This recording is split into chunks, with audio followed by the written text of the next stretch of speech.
Get on mute real quick then. Okay.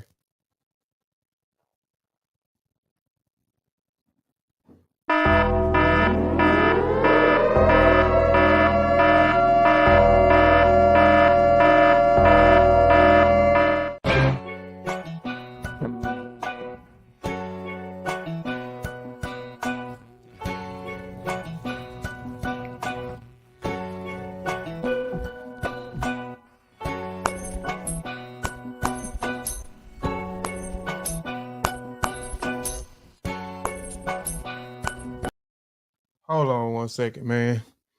I'm trying to see. Damn. Good show. Golly, y'all be patient. Give me 1 second, man. I'm trying to see why this.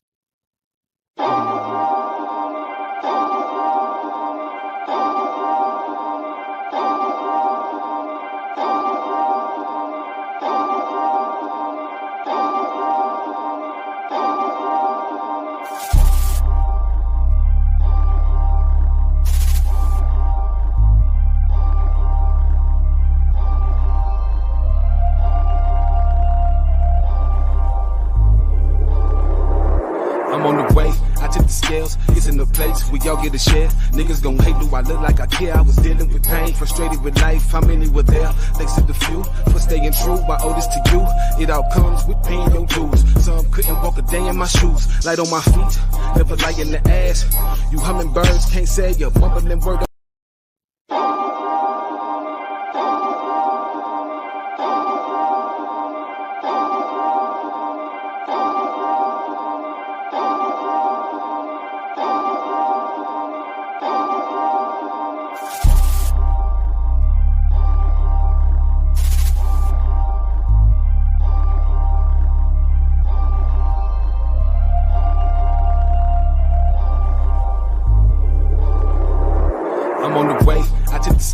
It's in the place we all get a share. Niggas gon' hate, do I look like I care? I was dealing with pain, frustrated with life. How many were there? Thanks to the few for staying true. I owe this to you. It all comes with paying your dues. Some couldn't walk a day in my shoes. Light on my feet, never lie in the ass.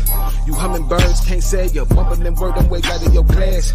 Oh, do I say I mastered degrees? Life is a test, every day is a task. Progress to your best, give it all that you have. Rip up the block, peel the paint off the ass. Never lose sight of your goals. I made diamonds from doubt, turn my grief into gold. My destiny was set in stone. They selling ass and selling souls. Hands off a cider, hands off my pocket. You know that chopper, bodies probably rocket blocker. All they heard was bow, bow, bow, sound like Waka Flocka. Straight to the top about it, ain't no doubt about it. Best believe we on the road. No limit, so we body, chiefin' on a whole lot of woe. Number one with a bullet, no. Similarly, boost hit the function, we Hennessy. I feel like 96 Tennessee. Yeah, ho, I'm on they head, fo. Always ignoring the sound. Now I put more in they mouth. Don't call me a king when y'all giving whores the crown. Y'all niggas watered down in me. I'm prohibitionary liquor. I'm like a 9 on the brick. It's a blind state of mind, no ordinary nigga.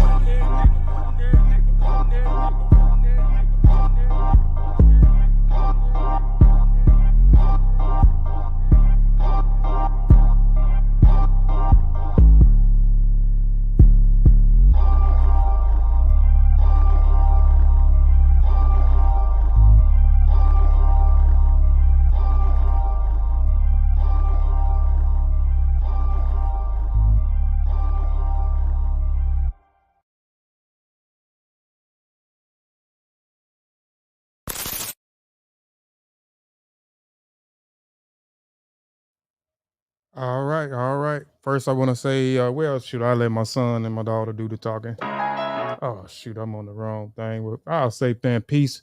Black African Power. Welcome back to Kofi Piesie TV with Kofi Piesie. We have I'm excited about the show today, man. We have a guest on the show today. I say a Pan-Africanist hip hop artist, man, a dope hip hop artist, man. I'm excited about this guest who's on a panel, man. But again, like I say, man, peace and Black African Power. I want to say ETM Hotel, Dua Alku, Dua Netcher, Fatmu Alafie, Fatmu Riwi, Fatmu Iwa Pele, Majuba Ibi Gugun, Majuba Ibi Gungun, Majuba Ibi Alakba, Majuba Ibi Lakba.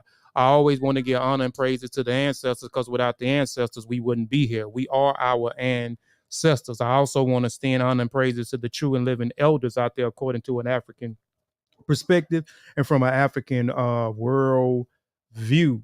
Man, again, welcome to Kofi Piesie TV. So please subscribe to the channel now. So you hear my daughter, please go and subscribe. And my son, welcome to the channel. Please go and subscribe to the channel. Y'all please like and share the show, man. Y'all please like and share the show, man. Before we get started, man, let me change my angle on my camera. And we're gonna pay a few bills before we get started. We're gonna pay a few bills before we get started. All right. Let me go back down here, man.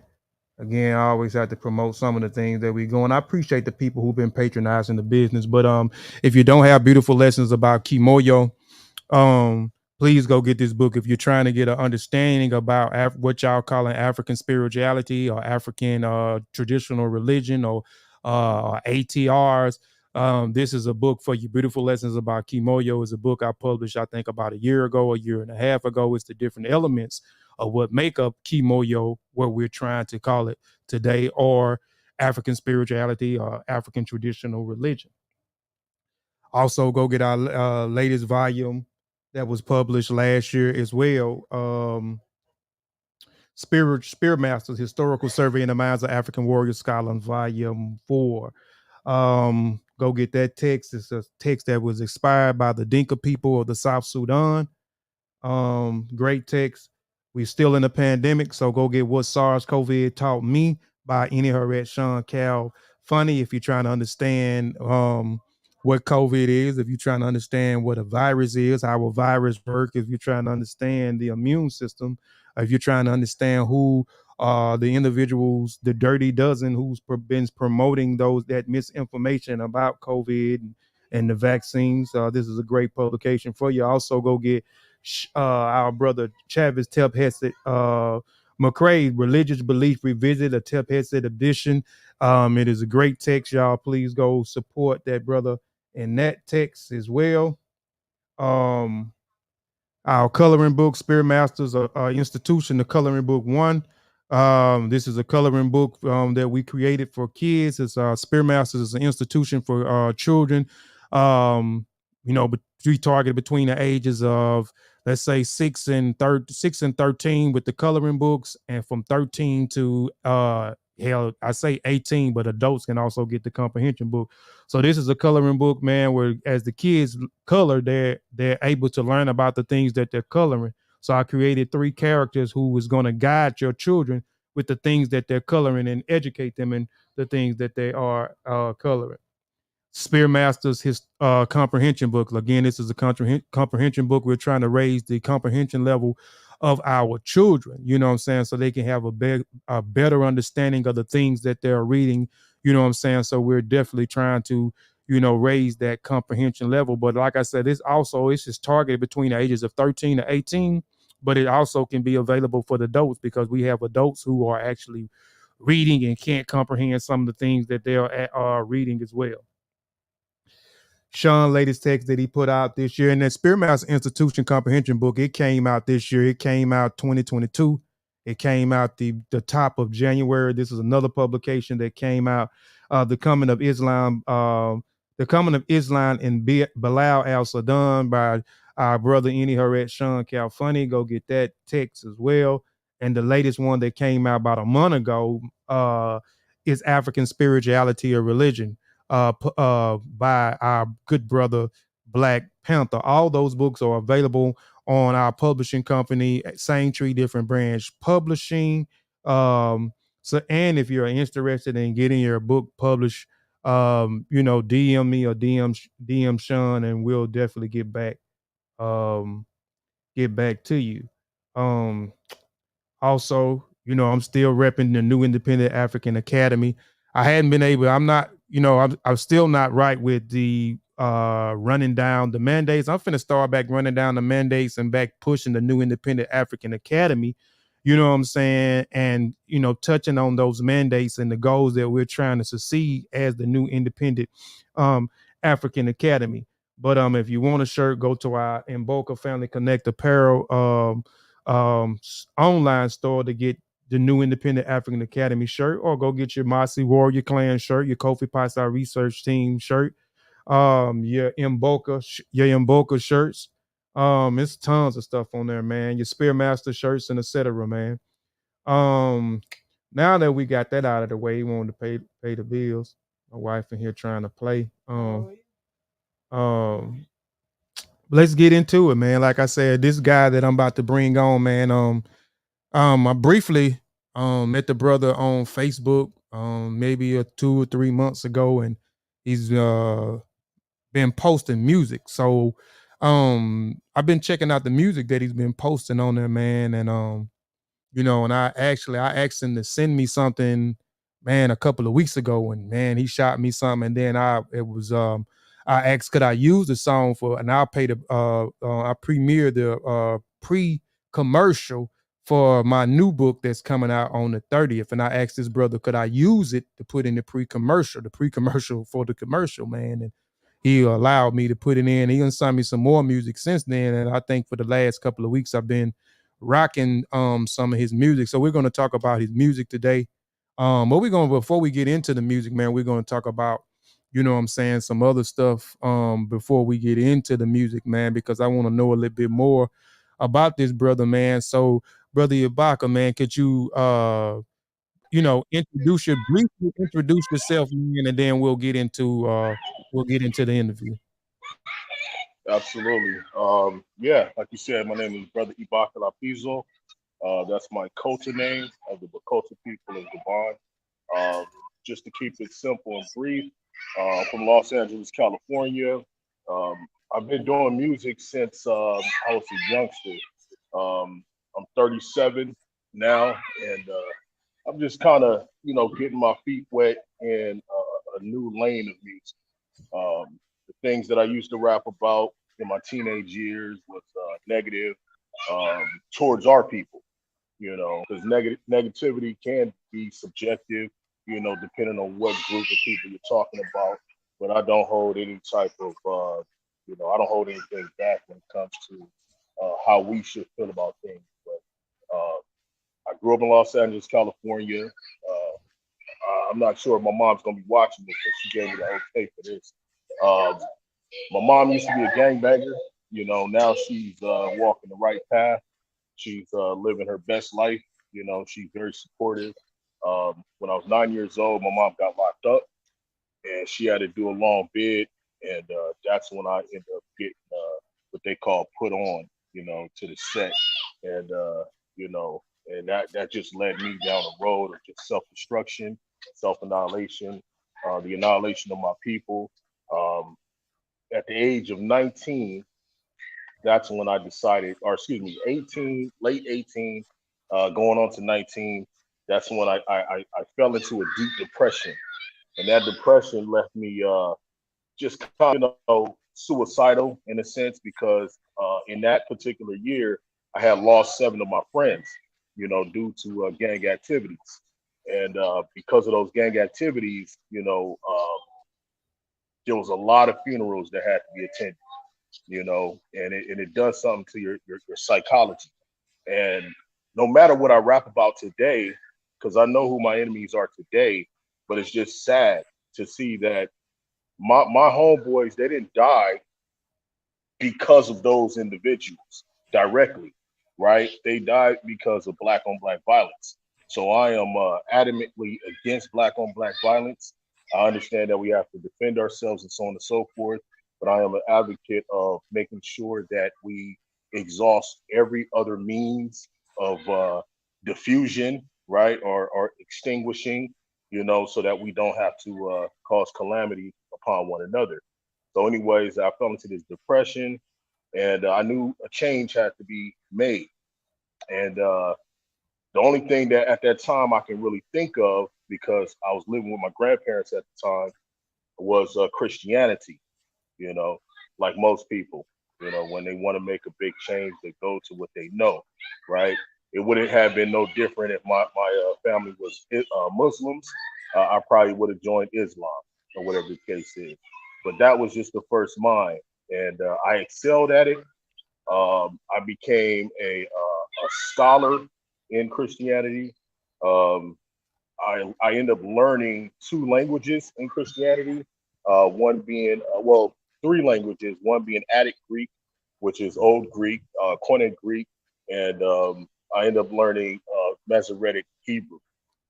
And so the reasons for me learning these things is simply because I was tired of reading the English translation. I didn't want to know what translators were interpreting. I wanted to know how to interpret myself, and so I excelled at that. The funny part about that, how I got from gang banging to interpreting and also creating manuscripts myself, is that I was illiterate by the age of 19. When I was 19, I didn't know how to read. So I learned how to read because I was just interested in knowing what quote unquote the word of God had to say, right? So I was illiterate my whole life.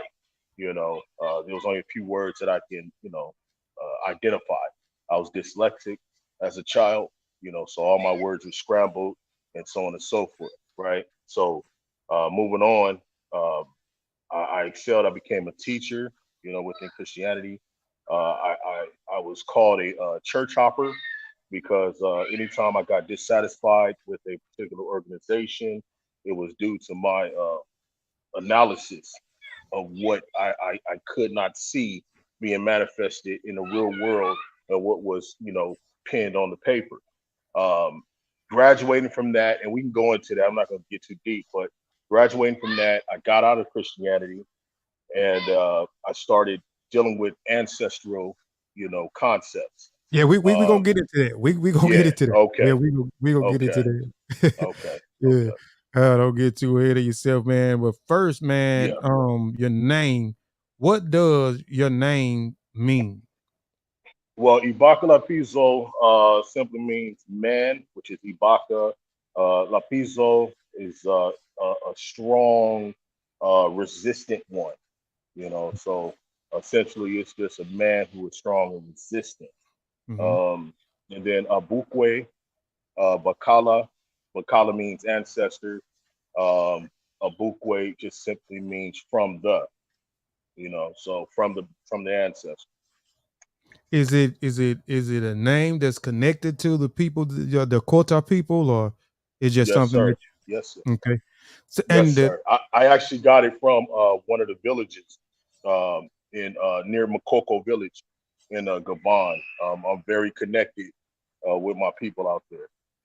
okay, yeah, they definitely. I don't know a whole. I'm fairly versed in a lot of different ethnic groups in Africa, and I think that's a group that I had never covered, man. Never covered on the channel, on this channel, or on the Master channel. And I done covered a lot of different ethnic groups within the interior of Africa, man. I like you said, I know they from Cambone, and I don't know if you know it. Did they from just something that I lit something that I read about them was that they migrated into Gabon. They came from northeast Sudan. They migrated during the 19th century when the Europeans came over. They migrated from out of the Sudan into Gabon, and they've been there ever since. Correct. They weren't always in the Agoué River area. They did migrate, but it's a 2-part migration because they didn't directly migrate to Gabon. They migrated to Cameroon, and then they intermixed with a lot of tribes there, like the Douala, and so on and so forth. And then they migrated south into Gabon, and but that territory was heavily occupied by the Fong tribe. And the Fong, we end up getting into a war with the Fong tribe, and so we end up pushing more east of the north. Right. Like I said, I don't know. I remember reading some stuff about them, but like I said, I'm never covered any information. I mean, never did anything, and that's something now that I think I'm gonna end up doing probably pretty soon. I'll probably put together something after do a little bit more research, man. On that. Brother Kofi, it's very difficult because most of the literature on the Bakota is in French and Portuguese. Oh, There's not really? a lot of English. Yeah, because it's a French-speaking country, and that's when that particular country got the full force of colonialism, was, by the French. And so a lot of the records, a lot of the Catholic oversight that was there, they wrote within their particular languages, you know.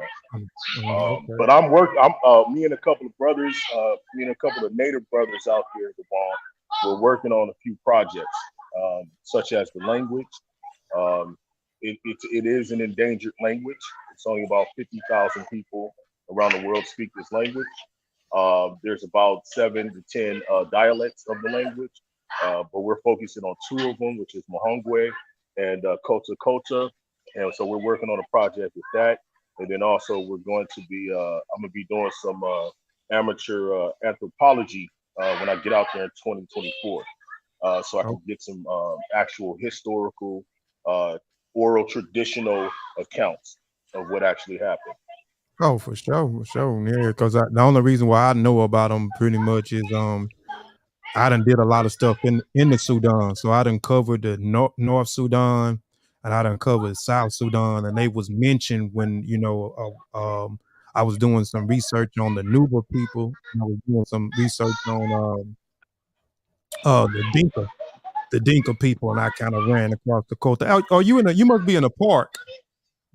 Is it too loud? Yeah, we can hear the children a lot. Okay. Okay, let me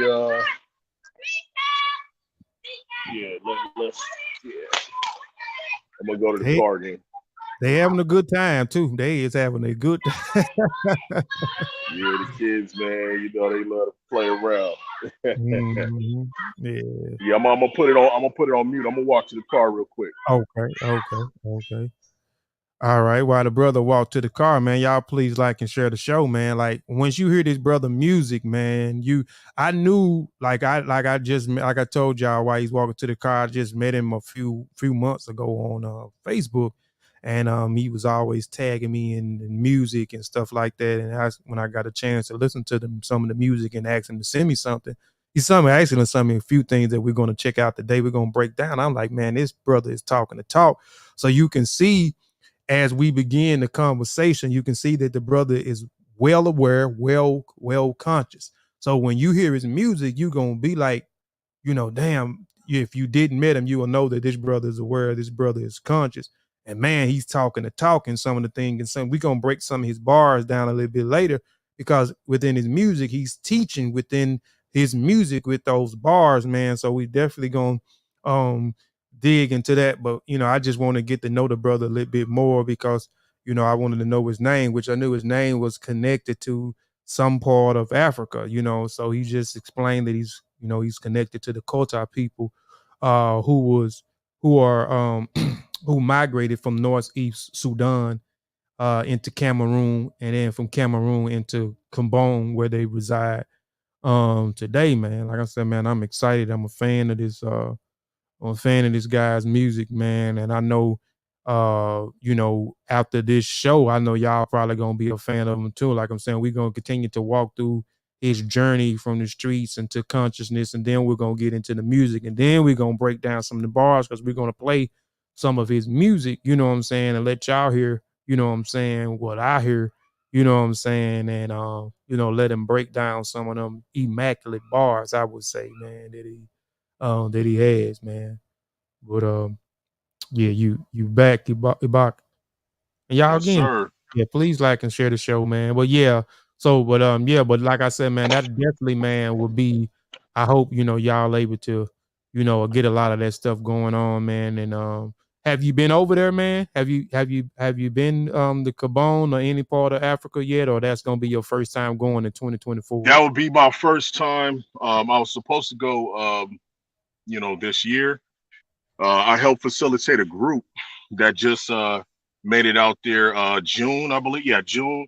And they had a grand old time. So it was my pleasure to get them out there. But the reason why I couldn't make it rest in peace to my father. He had passed away, shortly before that. And so I wasn't able to make it. I have prior obligations here. Okay, man. Sorry to hear about your father, man. But yeah, and you kind of talked about it a little bit, man, but kind of, you kind of talked about your, what I'm saying, your mom and your mom being, a gangbanger and going to prison and then you got put on the set and you got in that, you got in a life of gangbanging. So what where and then you got into Christianity. So that's where it kind of started transitioning first for you. You got into Christianity and you learned, and that was and within itself, I think that was kind of dope because I talk about that a lot too. Like I'm from Mississippi, so this is the Bible Belt where I'm at in the South. So majority of the people that surround me, and especially my family, like they're like I say insane Christians. And I always tell them, if you're gonna, you're gonna say you're this and you're that, you know what I'm saying? Go beyond just the surface of it. You know what I'm saying? Learn Koine Greek. You know what I'm saying? If you go learn Koine Greek, learn Hebrew if you're gonna, if you're gonna quote stuff from the Old Testament, you know what I'm saying? Learn Hebrew. You know what I'm saying? If you're going to go to the New Testament and quote stuff from the New Testament, learn Koine Greek. So so I think that was, dope. You said you learn Koine Greek, you learn Hebrew and another language. Attic Greek. Yep. Yeah, Attic Greek. So so was that the first start of you transitioning, and then you went, and I stopped you. You said, and from there you started. What gravitates you to Africa at that point? Where was the point that you got to where, okay, well this is I know this is not what it is for me, or you know what I'm saying, this is not connected to my people. What transition you went from the gangbanging to Christianity, from Christianity to, you said, venerating your ancestors. So what did that look like to get you toward Africa, venerating your ancestors and going a totally different way? Man, that's a beautiful question. Actually, it was the similarities that got me out of it. Because as we grow up, we demonize things, right? We demonize anything African, right? We talk about witchcraft and things like that, but when I started really delving into the language of the quote unquote Hebrews, I seen something that did not fit the narrative of modern day Christianity, right? There was a lot of what I call spookism within Christianity, which I used to call African tradition spookism, right? There was a lot of ceremonials and rituals and things of that nature, even within the New Testament.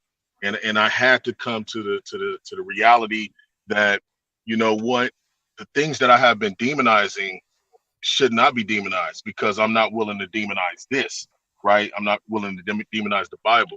So I just delved into that. Then I started dealing with just the rules or the laws of logic. I started asking myself, well, since I know this is mythological, right, mixed with some history, right? Whether it's thwarted history or whether it's accurate history, doesn't matter to me. It's mixed with some history, but it's essentially all mythological, right? And so when I realized how mythological it was, I was like, you know what? There's other myths in the world. Let me check them out. So I started digging into other myths. For some reason, I just started dealing with all type of Mesopotamian religions and so on and so forth, studying it, researching and getting academic books on these things. And I started seeing the similarities, and I was like, wait, I was able to point out certain things within the Bible that matched up with Mesopotamian religions, and then like the Ugaritic and the Sumerians, the Babylonians and so on and so forth, all the way to Media Persia. I was able to connect the dots in the Bible.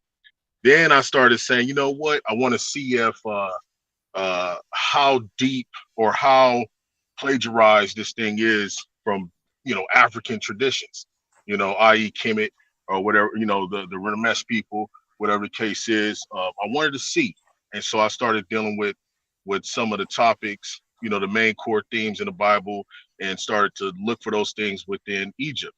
And I started seeing a lot, and I was putting those together. I'm like, man, this book is so complex. We think it's just some type of spiritual or supernatural book, but this is a concoction of a particular class of people, not just people, but class of people. Am I cut off? No, you good. We can hear you. Okay, my headphones just cut off for some reason. Okay.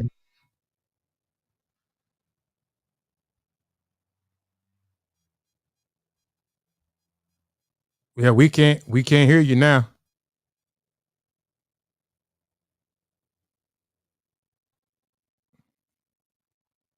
Yeah, we still can't hear you. I guess when you took your headphones off, it stopped the volume. Because your microphone is on. Okay. No problem. No problem. Give it just a second. What part of Cali? Dang, I forgot what part of Cali he's from, Pure Black, but we'll ask him when he get back on, man. Like I said, man, y'all, I'm already loving the interview. Just, I didn't know,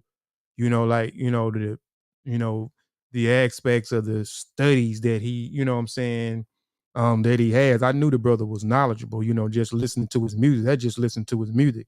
And like I said, man, if y'all enjoying the conversation so far and some of the things that he's saying so far, man, just wait till we get into some of the music and we start talking about the music. I'm actually going to play some of the music and we going to break down. I'm telling you, we finna break down some of these immaculate bars, man. This brother is a super talented artist, man. And, y'all will be hitting him up trying to see where y'all can, get his music, and purchase his music as well. Are you back? You good? Or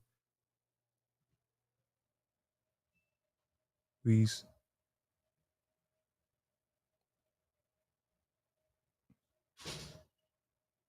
We still can't hear you.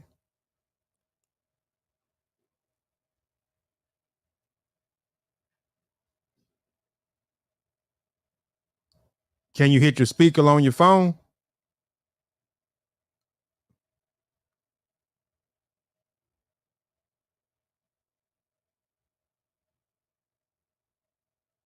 Yeah, okay. Say give us one. Y'all be patient, man. Just, please just give it 1 second. Let him come back. He's going to come back in just a minute. I see soon, boy, our people is not patient. Soon as something go on or something real quick, he has got the Bluetooth. Yeah, he got Bluetooth. He said his headphones went out, Sean. But let's see. There he is right there. All right, can you hear me now? Yeah. You good, brother. Okay. All right. Apologies for that. I don't know what's going on with my phone and all that. Yeah, it's you but all good. All right. Yeah. So basically, I just started seeing similarities. I realized how mythological this book was, but I realized that through my analysis of just studying the book in depth, I realized that there had to be some type of special class of people that concocted this book. So that's when, I started getting real heavy in the Septuagint, right? And in the Septuagint, it starts talking about, how Ptolemy had this particular corpus of books, put together, right? I think a lot of people know that. Within the Septuagint, it says that, right? But then also in I believe it's Second Maccabees in the Septuagint, it talks about how the Spartans are the brothers of the Judeans. So I'm like, wait a minute, hold on, something's off, because we know the New Testament is written in Greek, right? We know the oldest Old Testament is written in Greek, and we know the Hebrew Masoretic comes a little later. But what is this Greek connection, right? And so I started digging deeper, right? And I found out that there's a reason why the Judeans and Maccabees says they are related to the Spartans. The Spartans are essentially Greek, or the Hellenists, right?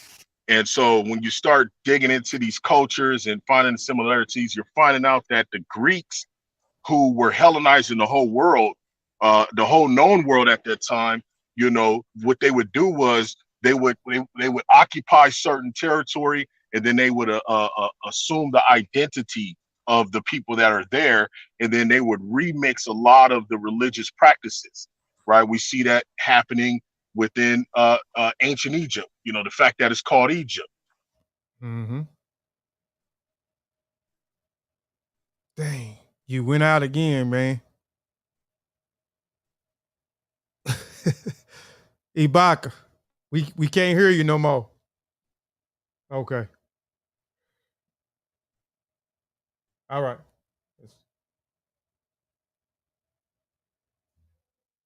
Yeah, we still can't hear you.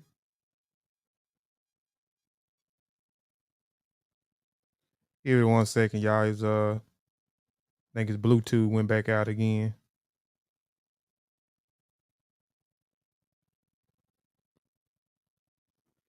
Yeah, to see what. Sean, how you fix that, Sean? You a good tech guy, Sean. If you still watching, how you fix that? I wonder is his battery is the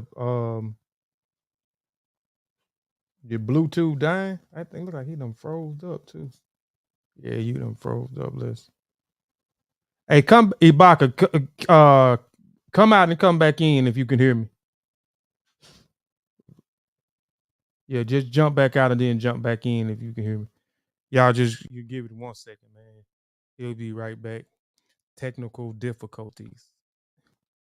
So he'll be right back, man. Y'all just be patient. I know when stuff happen like right now, numbers just steady dwelling. Well, hopefully, man, the people will come back, man, because I want y'all to check this brother out, man. Like I said, I'm you know what I'm saying? I'm a fan of him, man, and I want everybody else, to know, know about Ibaka, man.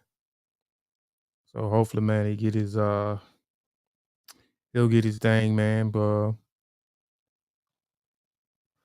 get his thing right, man. I don't understand why he can't come the speaker, right? He can't play it from the speaker from his phone. So he's having trouble with the headphones. So hopefully, man, he'll be back in a minute, man. But until he get back, man, I just wanted to inform y'all, man, about September the 30th, man. September the 30th, man, I'll be releasing a book called Mandingo Theory.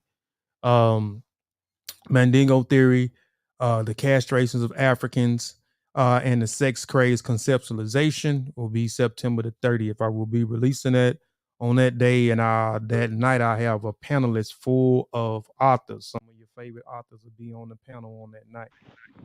All right, you can hear me now? Yeah, we can hear you. Good. All right, I had to change this. Yeah, I had to change the setting real quick. Mm-hmm. All right.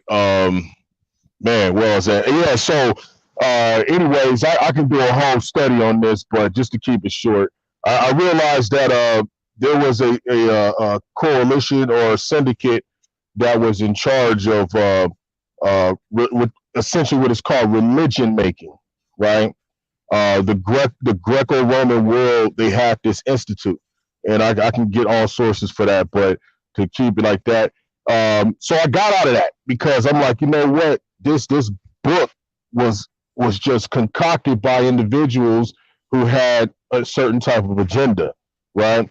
And so I started looking into African traditions. I got into Orisha, observing, I was observing the different Orisha aspects and things of that nature, dealing with Orunmila, Obatala, things of that nature. I found it beautiful. I found that there was nothing comparable to it within the Abrahamic religions.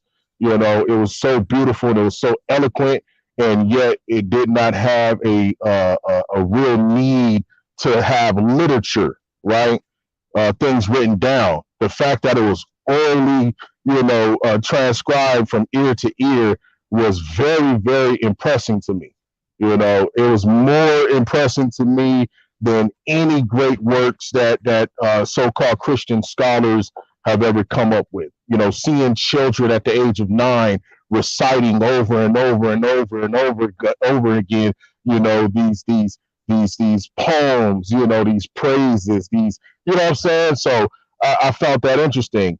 But then there's something a little, deeper that was inside of me that was trying to crawl out, trying to claw out, shall I say, that was like, you know what, but who are you exactly? Right? Who are you? So I got into African ancestry, and I had got my DNA test done, and I was glad I did it because it dispelled a lot of myths that were in my family, in my family, we Native Americans, we Irish, we all this stuff, right? We everything but African, right? Got the DNA test, shocked everybody, got my paternal test done, shocked everybody on my dad's side. It went back to the Bakota people, shocked everybody on my mom's side. My maternal line, it goes back to Sierra Leone, the Temne tribe.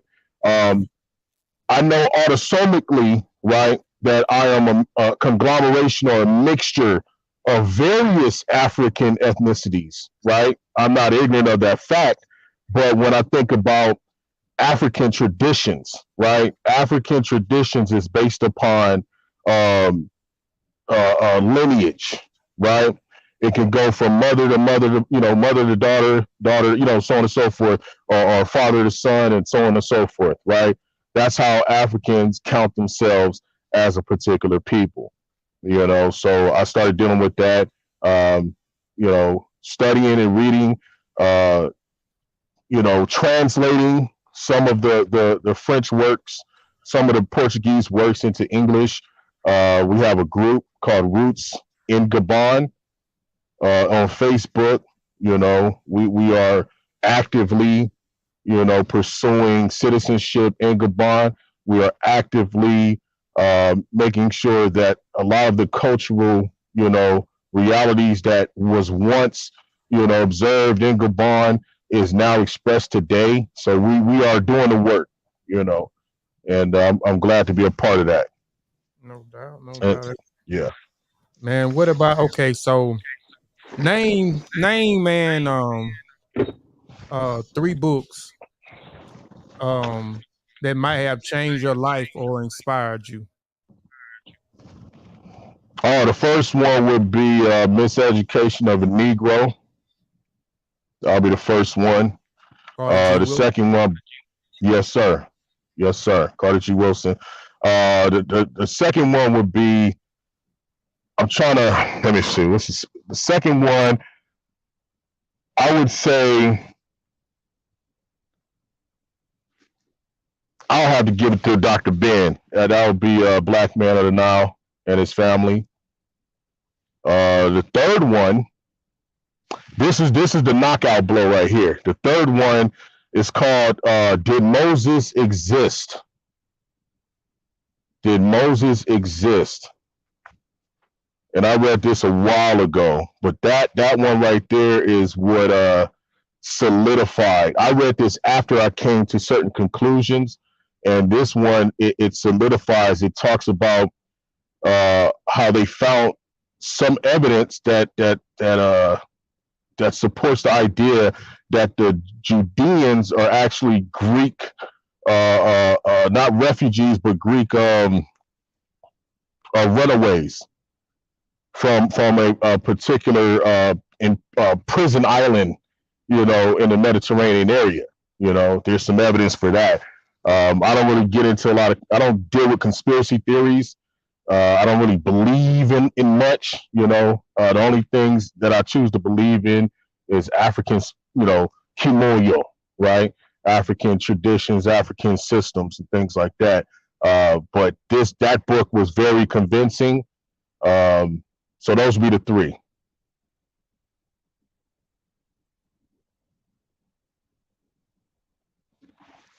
I can't hear you. My bad. I said, so that There you go. last one was Moses Exist? Did Moses exist? Question mark. Okay. All right, man. How important is race first, man? I hear you talk about race first and your people a lot in the music, and we're gonna get in that and break that down in a minute. But how important is race first to you? Hey, race first is everything. The reason why race first is everything is because I want to see us into the future, right? I want to see us in the future. We like I hear it out here, especially in California, right? I hear a lot of compromise, right? Especially among like celebrities and entertainers. The first thing they say when the discussion of racism pops up, they'll say, well, in 20 such and such and such, like 2040, 2050, the whole world's going to look like Brazilians, right? And I'm like, I don't want to live in a world like that. I don't want to be a part of that. What I see in the mirror, I want to see that in the future. And it's not about me hating any other group, you know, like just off the rip. It's I'm just so pro me. I'm so pro us when it comes to how we look, our phenotypes. I love our phenotypes. I love the way we're built, right? I love our swag. I love the way we get down. I love how we can clown around in serious situations. I love it, you know. So race first is everything, you know. Yeah, and when people, hey, do me a favor real quick, man. Mute your mic for a second. Let me, cause I'm getting some feedback on my end. Let me see. Will it stop? Okay, yeah. So when I speak in back of you, cause I guess cause the way you got it set up, when I speak, it start saying what I'm saying. So when I stop, then you can unmute your mic. But the race first thing, man, for me, like a lot of people, when like you saying it, and it's crazy how we have to say that we're not racist. You know what I'm saying? Or race first is not racist. You know what I'm saying? Because I believe in that too. I believe in race first. I believe in taking care of home first before you take care of anywhere else. So a lot of times my own people that's around me, if I say I'm race first, I have to say that I'm not racist, but I just believe, or I love me and I love my people. And I want to see my people succeed. I want to see my people be successful. I want to see my people get out of the hardships, you know what I'm saying, that, you know, that they're in, the struggles that they're going through, man. So I believe in race first, and it's nothing. And the crazy part about it is when you look at, and from my observation, and I'm just speaking from my location of where I'm at, everybody in the location that I am in, they practice race first. I got the Arabs in the community that I grow up that own some of these stores. They practice race first. My wife go get her hair and her nails done. From the Chinese, they practice race first. You know, some of these stores that, you know, these shopping malls that I go into, these Europeans of European descent, they practice race first. Some of the Koreans that I see that has storefronts here, they practice race first. But people big them up for them being able to love themselves and be able to support their families while they're there, or bringing their families into the United States to have a better way of life, or sending money back, you know what I'm saying, to their families, or they only want to deal with economics first within their own structure, and then later on, okay, well, I'm gonna give my people the business. I'm gonna give. So if and I done seen this where people they selling and they making money off of off of us with the nails, or with the hair, with the lotion, with the clothes. And if I came in and tried to give them a better deal than what they were getting, and they dealing with their people, they're gonna continue to deal with their people, even though if I'm giving them a deal where they're not gonna lose that much money, they're gonna continue to practice economics with their people. You know what I'm saying? They understand that they're going to support their people first. And after they support home, then everybody else get it. So that's why the dollar and all these other communities, even the Jewish community that I'm talking about, they do the same thing. They deal with themselves first, and that dollar and that support circulates so many times, and then they deal with everybody else last. And that's crazy when we say we're race first and what we're trying to do. You know what I'm saying? We always have to say that we're not racist and et cetera, man. So I mean, that's just my little spiel, man, on it. But I believe in race first. You know what I'm saying as well.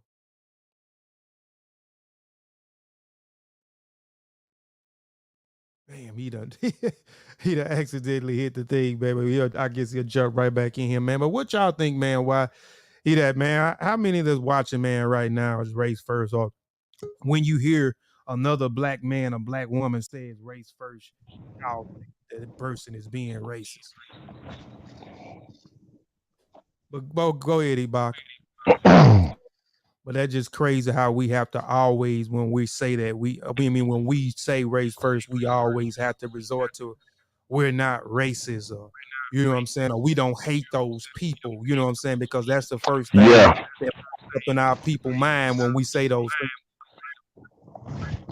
Yeah, it's I come at this thing from a very primal worldview. I don't look at the concept of primality as a archaic or bad thing. We live in this world called a game. It's a game. It's just like playing chess. There's opposition and so on and so forth. You just got to play it accordingly. Here's the thing. So the reason why we have to say we're not racist and all that is because of the climate. Because of the times we live in and so on and so forth. What's understood don't need to be elaborated upon. You know what I mean? It's like this. So since we're playing this game, this is what I call myself doing, right? This is the music that you guys are going to hear on this is it's let's call it fairy tales, right? Let's call it a social experiment, right? So you're going to hear a lot of harshness. You're going to hear a lot of things like that, but it's a social experiment.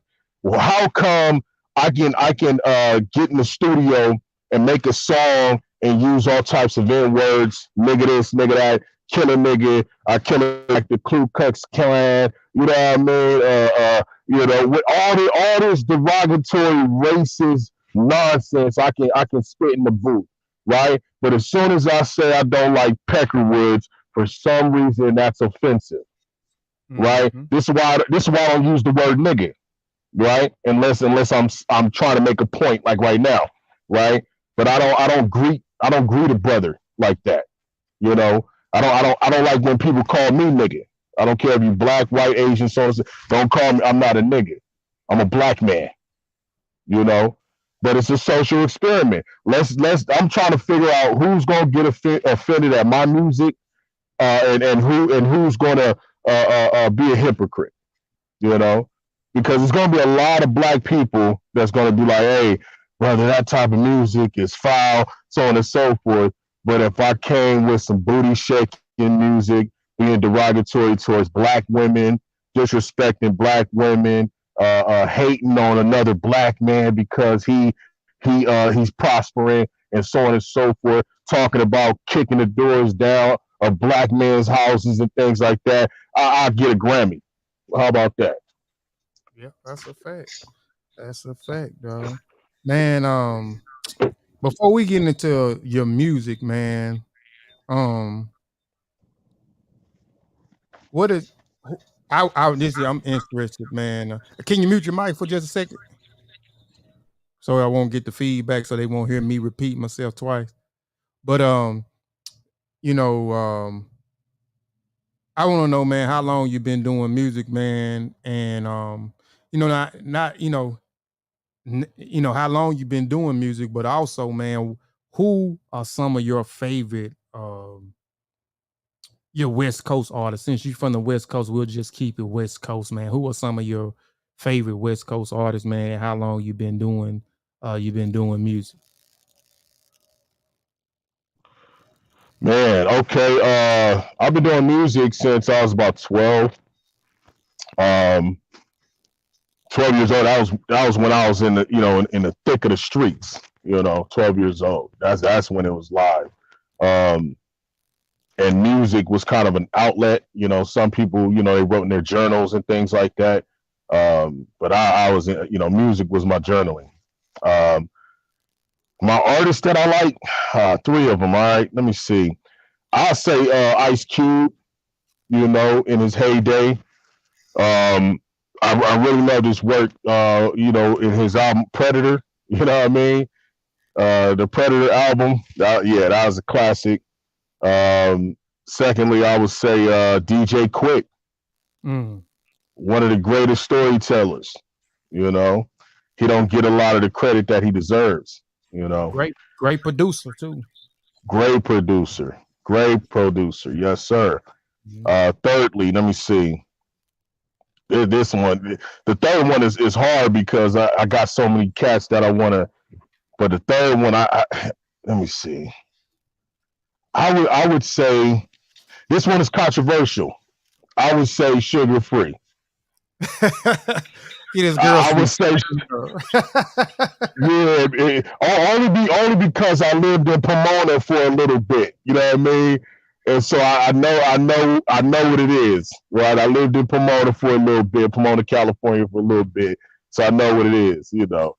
So I would say Sugar Free. I'm not promoting him. I'm not telling everybody go listen to him.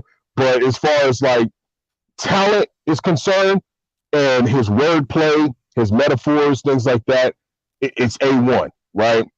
The content of what he's talking about, we can live without. We can definitely live without it, you know. And that's what I'm trying to promote. I'm trying to promote not necessarily just conscious music or aware music, but I'm trying to promote a revolutionary type of a spirit, because music stirs up the quote unquote soul of us, right? You know, it has the ability to influence us, right? And even Hitler said it. You know what I mean? If you control the music of the youth, you know what I mean, you basically control the youth, like you control the nation, you know, essentially. So if we get our people to make live music, you know what I mean, like good music, without it being corny and so on and so forth, but it has some substance to it, I think we can reach a lot of people, you know, because we can talk about struggles, we can talk about even relationship struggles, you know, like Sugar Free and all that stuff. There's a way to be able to communicate these things without being degrading. Right. You know what I mean? Yeah, so, but those are the three. Right. But I have more. The top three. Okay. And I Ice Cube was one of my favorite artists growing up. Ice Cube. I put Ice Cube at the top back then. He was like my favorite artist at that time. DJ Quick. I liked the DJ Quick, but I liked him more once I got into doing music. I got to rapping, you know, but then I bought a keyboard, and then I started producing. So I started looking at DJ Quick more as a producer, because this guy can play live music, you know what I'm saying? And a lot of his music back then, if you listen, was live music, instrumentational. So man, and Sugar Free, bro, I really could never get into Sugar Free, man, to be honest, with you. His style was different, you know what I'm saying? And I just couldn't get into Sugar Free, man. I got a partner from Bakersfield, California. He put me on Sugar Free years ago. And I thought it was whack.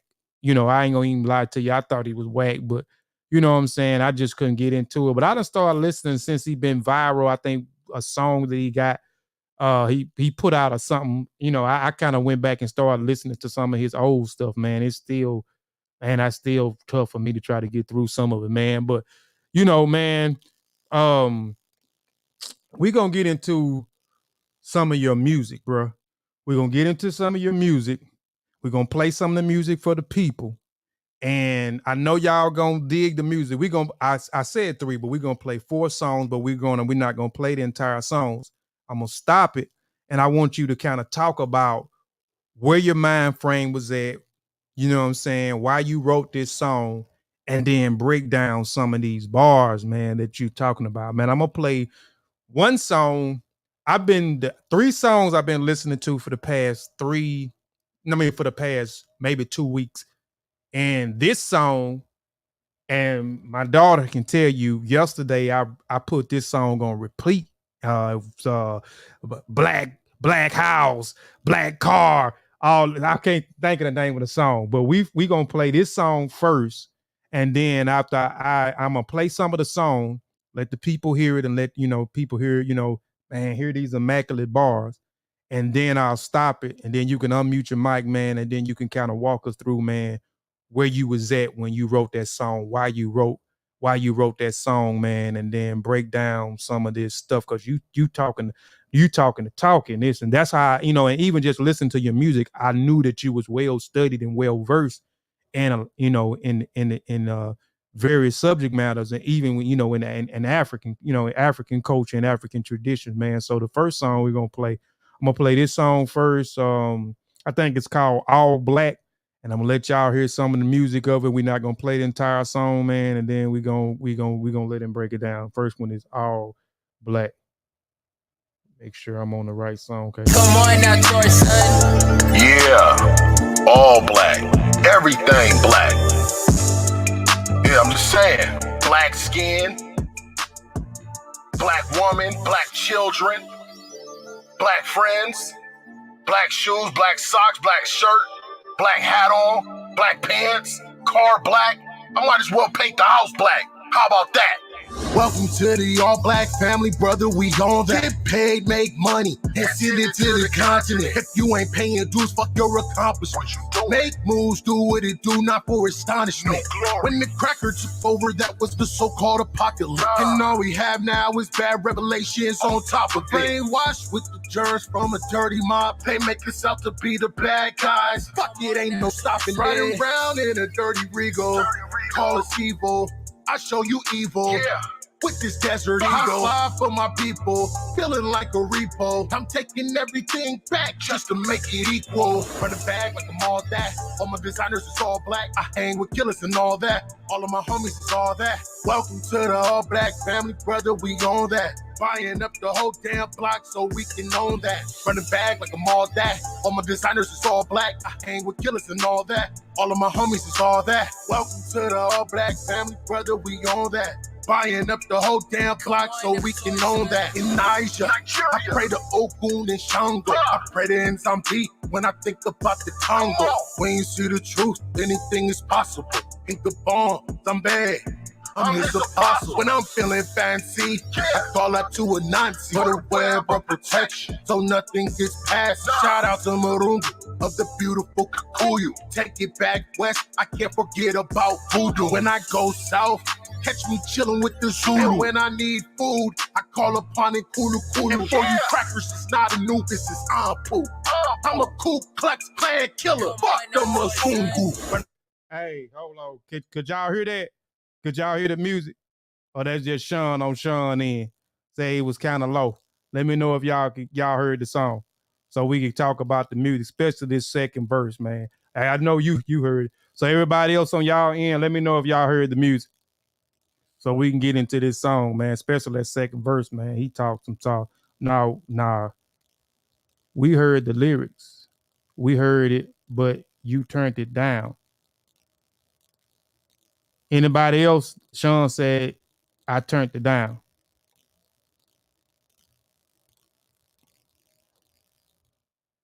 The last bars. Lyrics, not the smack behind it. Oh yeah, you're not gonna hear the smack behind it. Yeah, you ain't gonna hear the smack behind it because it's coming through my thing. But y'all was able to hear. Y'all want to hear the beating. But man, let's talk about, man, the first let's talk about that song, man. The lyrics, not the smack behind it. Yeah, they want to hear the boom boom, man. I got my wife and them in here. I got. That's why I'll turn the next song up some, but I ain't gonna have it up where it's rattling and stuff, man, and disturbing them in there, man. But let's talk about I Can Dig. They say they can dig it, fire. So let's talk about, man, the first song. Man, it's this song, All Black. Where you was at when you wrote that song, man, and talk about some of them bars, man, because you mentioned Ogun, you mentioned Shangu in there, man. You mentioned, man, when you going down south, you chilling with the Zulu. You mentioned Kulu Kulu. You mean, man, So let man talk about, man, that song. Where you was at, man, when you wrote that song, man, and why you wrote the song. Man, I had actually got off the phone with one of my revolutionary brothers that's locked up currently, doing a 15-year bid. And we was talking about, family business, how we have to be on family business, on code, as some would say, right? We call it family business, right? So that's all black family, all black family. And it, if you think about it, when you hear the lyrics, this is not your BLM, concept.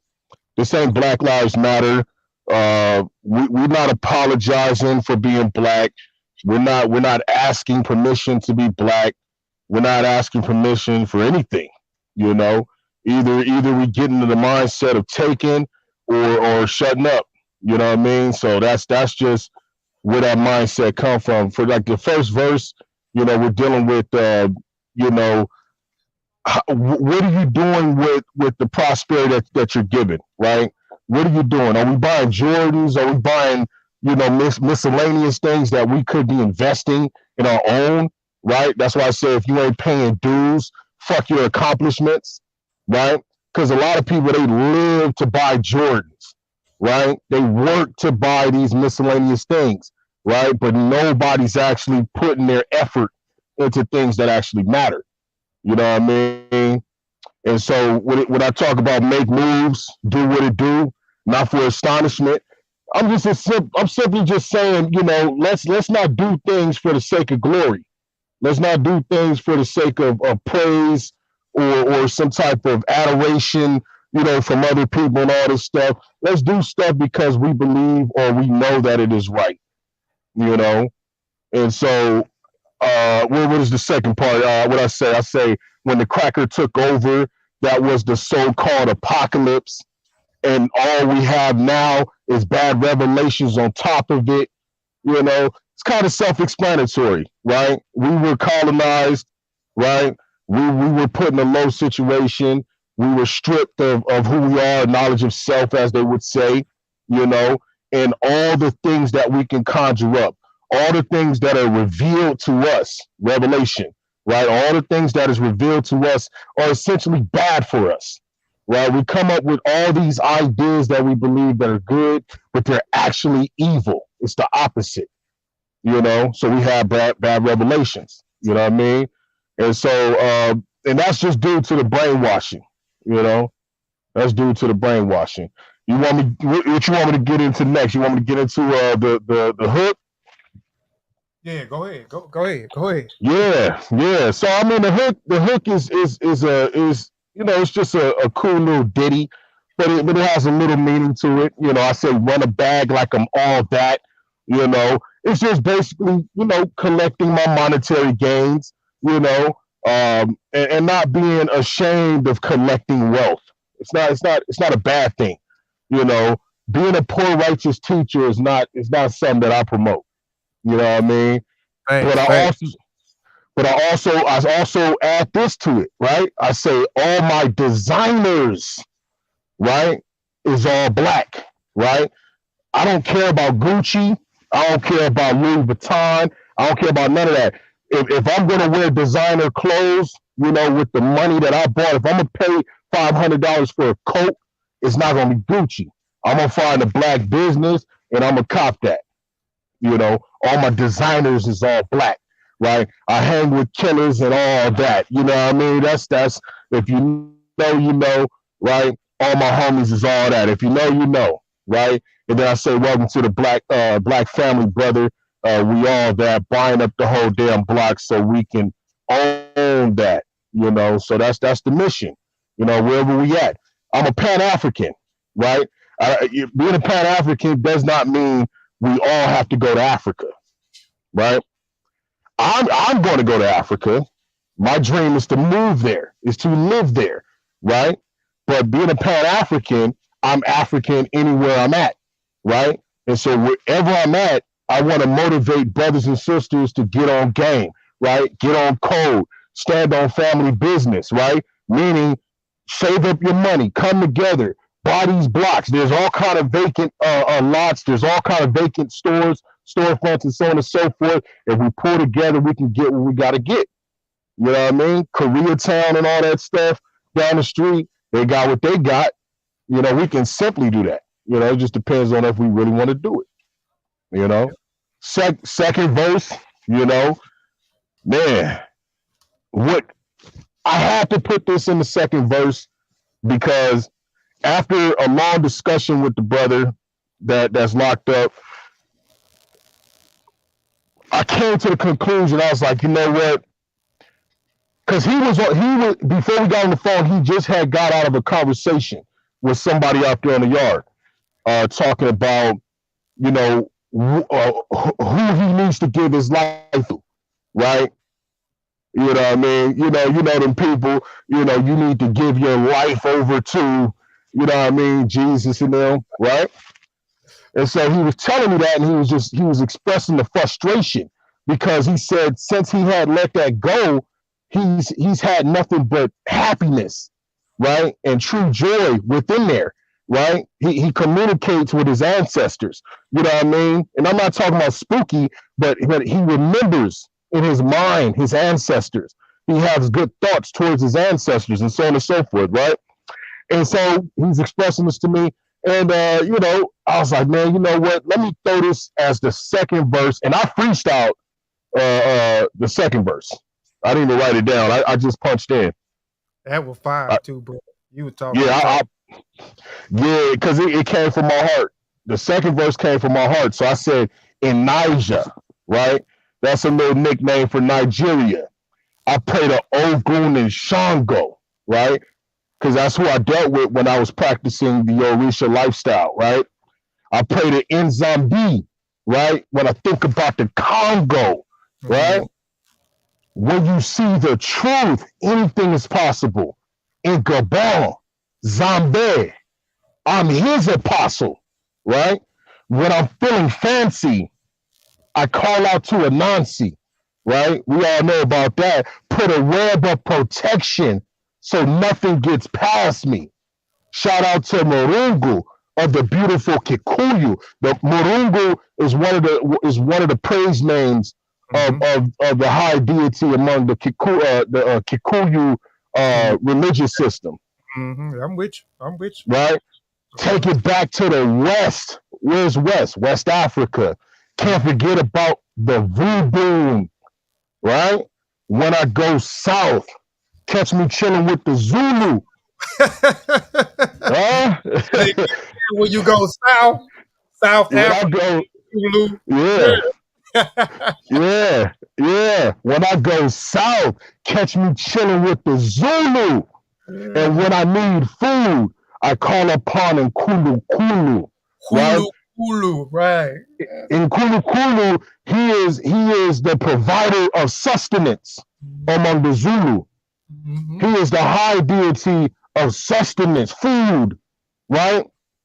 Nourishment for the Zulu. So when I, you know, I'm just bringing these attributes of beautiful mythological, spiritual systems, right, to the forefront of our consciousness, so we don't look at these things as evil, but these are just aspects of reality that we adhere to. Because I don't know anybody that does not adhere to all of the things I've listed.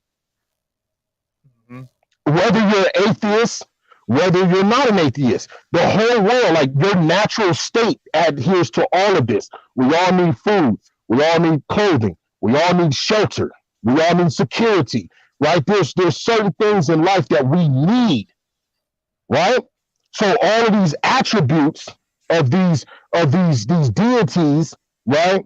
It should help us to understand the general concept of Africa itself, right? We know Africa is a continent, but there's a core theme among indigenous people of Africa, you know, which is the basic essentials of life, right? Then I said, and for you crackers, it's not Anubis. Could I go back to the Greeks, what I said earlier? The Greeks, they came in and they remix all types of things, right? So to the crackers, it's not Anubis, it's Ampu, right? It's not Anubis, it's who's Anubis? Like this is how we should come at things. I don't know who are you speaking of? I don't know who Anubis is, but I know who Ampu is, right? Because words actually matter. You know, you look at the glyphs it point to actual concepts of what that subject matter actually means, right? If you just say Anubis, what is Anubis? What does that mean? Nobody knows. They just say, oh, it's just a name for this particular entity, right? But when you actually look at the glyphs of a specific name, you're like, oh, it's deeper than that, right? And then to close it, I just say, I'm a Ku Klux Klan killer. Fuck the Mzungu, right? Mzungu is it just means wandering spirit, out there among the Ugandans and out there in Kenya. It just means wandering spirit. It's used for white people, right? But it's used for a specific type of white person, a negative one.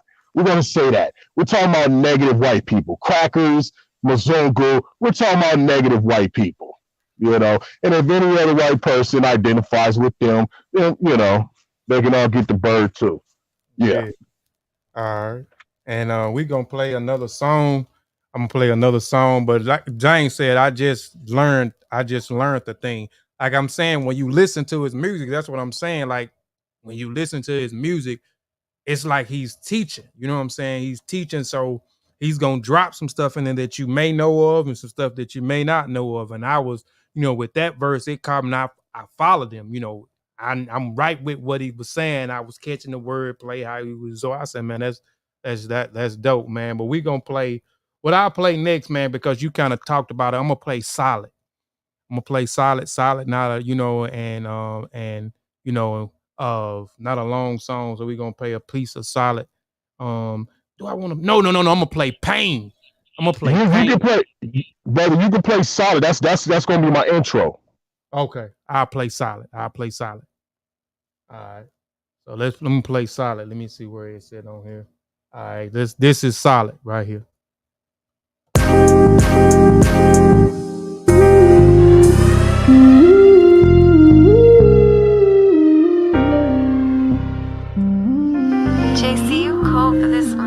Solid, riding around with that recipe. Whatever you call it, whatever you call me, to know that I will always be solid. Solid, ain't no running away from that. When the plan is in motion, where do you stand? In the field, ain't no sitting in the stand. For the ported build cities on the sand. For the million children city with a fan. City feel like hot fire with a pen. Going down like airplanes when they land. They don't know what it takes to be a man. It takes a lot of strength to shake a hand. Greet one another, greet your brother with a helping hand. Solid, riding around with that recipe. Whatever you call it, whatever you call me, to know that I will always be solid. Solid, solid, riding around with that recipe. Whatever you call it, whatever you call me, to know that I will always be solid. Solid.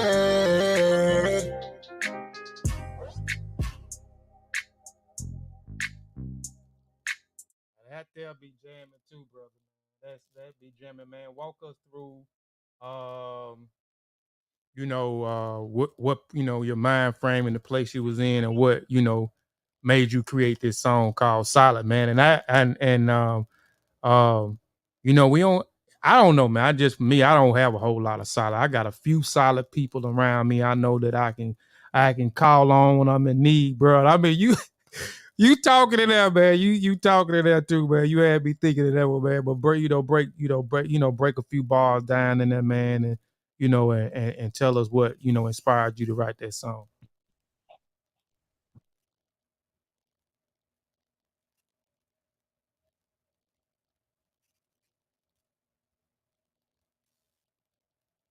My bad. I might be mute. Go ahead, unmute your mic. I'm sorry. I'm probably trying to unmute your mic and you trying to do the same thing. It's used in other states, but in California, it's solid.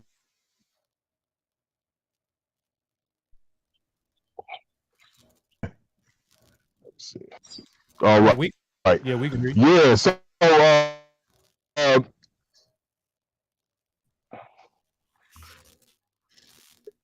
it just.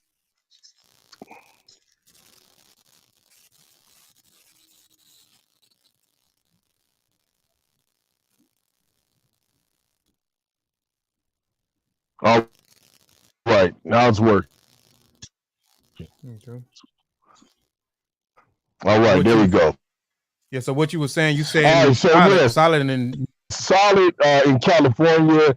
I'm not sure how it's used in other states or whatnot, but in California, solid is simply just an individual who's dependable. He's an individual who is what we call right-handed, not a thief. You know. Can you hear me? No, we can hear you. We can hear you. All right. Yeah, I'm not sure if you can hear me, but yeah, solid individual. You know what I'm saying? Honest. You know, a man with high integrity. You know, this is what it is. You know, this is the word solid. This is what we deem the word solid, right? In the hook, it says I'm solid, right? You know, I'm riding around with that recipe. What's the recipe? Solid, right?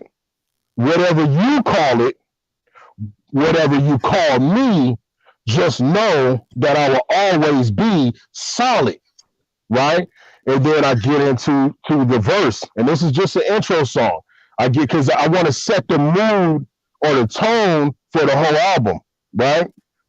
So when it starts talking about the verse, we're talking about, you know, the climate of this particular city, Los Angeles. You know what I mean? It's hot out here. You know what I mean? Like things is going down. There's individuals that's constantly passing each other by, not acknowledging who we are, you know, not acknowledging each other as brothers and sisters and so on and so forth, which is a shame because out here in LA, we are outnumbered, right? There was a time when we were about 50-50, but now we are outnumbered by everybody, everything, right? So we don't really have a lot of time to be sitting around here playing, you know, and killing one another and so on and so forth, and beating one another up and making allegiances with other groups of people and spitting on each other, you know. And it's sad to realize that in California prisons, it's very segregated and it's self-segregation, right? So the only time black people get along is when we go to prison. That's the only time we get along. It's the only time when we on code. And when we go to the pen, all of a sudden it's black love. And everybody learns Swahili, right? When you go to the pen in California, right? Even the terms that we, you know, and it spills out into the streets. That's why Bloods are called Damu, right? And then the Crips are called Kiwe. You know what I mean? All these things, all these, you know, we have a sense of African, you know what I mean, identity when we go to the pen. But right when we get paroled out, guess what? We go back to hating one another. Mm-hmm. But here's my reality. I'm gonna stay solid.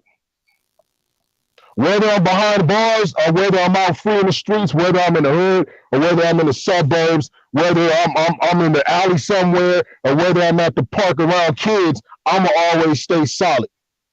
And that's just simply what the song is conveying. I'm gonna always be solid. No doubt. Oh yeah, and that's how we convey it down here. I feel like, you know what I'm saying? Sir. I'm a solid person. You know what I'm saying? I feel like I'm a solid person. I'm always there. You know what I'm saying? For people, I don't never try to change up for people. So it means the same thing, man. Down here, man, solid. You know what I'm saying? And you know, and that's where I'm. You know, and that's kind of where I'm at. You know, I don't have a lot of I don't have a lot. I have more friends online than I do, you know what I'm saying, you know, in the location that I am. And the reason it's not because nobody want to fool with me is I don't want to fool with other people because I feel like they not solid. They not genuine. So I'm not going to have you around me if you not solid. I consider myself to be solid and I believe everything is an equal exchange. So if I'm solid, you know what I'm saying, it should be reciprocated back. So if it's not reciprocated back, then I can't fool with you. You know what I'm saying? I can't be giving something that you can't even give back to me, man. So I just don't fool with a lot of people because a lot of people I grew up with, you know what I'm saying? Not everybody, but majority of people I grew up with, not solid. Even some of my kin folks, I don't fool with some of my blood relatives, you know, for that very that same reason. They not solid. You know, they're not solid. You know what I'm saying? These folks are selfish. You know, you call them. You know what I'm saying? When you in need, they not picking up the phone. You know what I'm saying? They just family, just friends in general. I can give you my last, but you can't give me you can't give me your last. You know what I'm saying? You can I'm trying to do something and you trying to fight against me trying to do something because you don't want to see me succeed because you scared to get out there and try to do some of the same things that I'm doing, man. So yeah, solid means the same thing, but we're gonna get into another song. We're going to get into pain. You know what I'm saying? We're going to get into pain. You know what I'm saying? You talking that talk on pain. I can relate to pain. I can relate to some of the bars that you talking about in pain.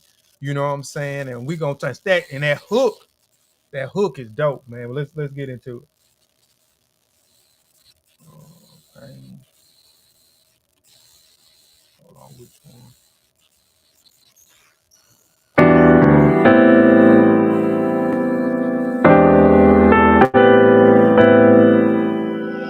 JC, you cool for this one.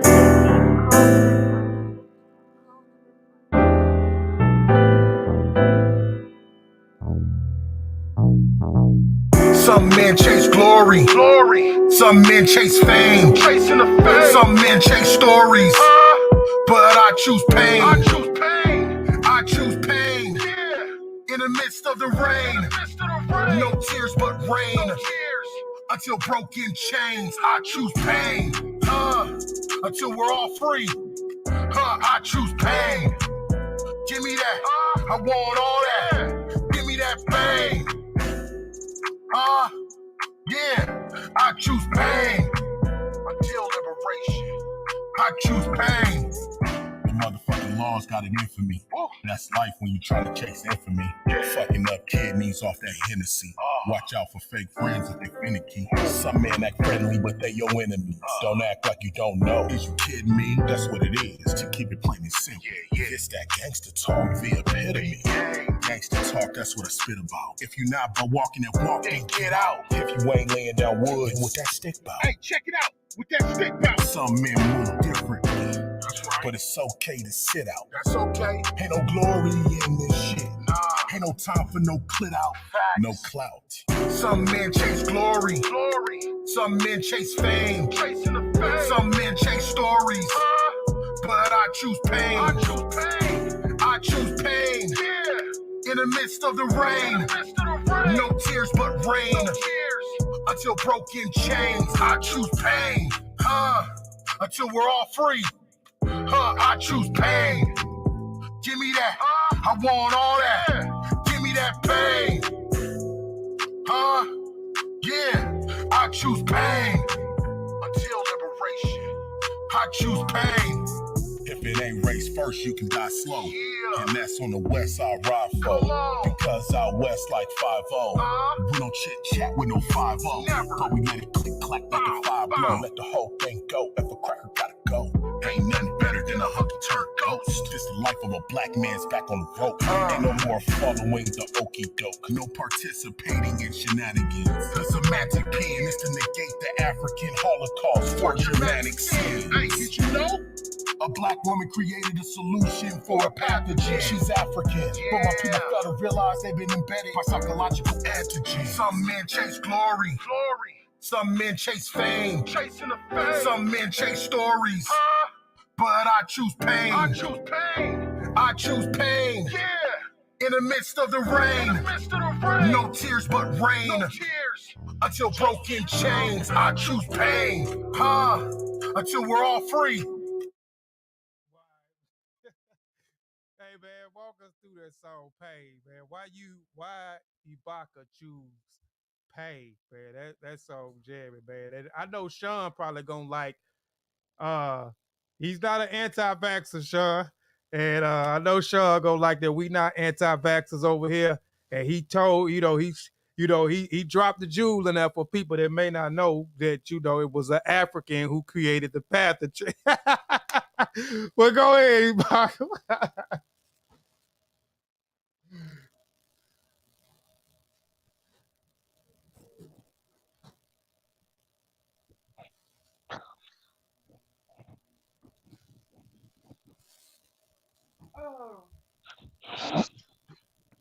Yeah, there we go. Yeah, I was glad, there's a reason to the Kofi Piesie research team is because of Science with Sean, it's because of Black Panther, it's because of Mossy Warrior Clan, all of that. That's the reason why I'm not, right?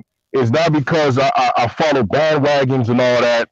It's because I do believe in the reasoning skills that Homo sapiens have. We can be reasonable, right? We can use logic and all that,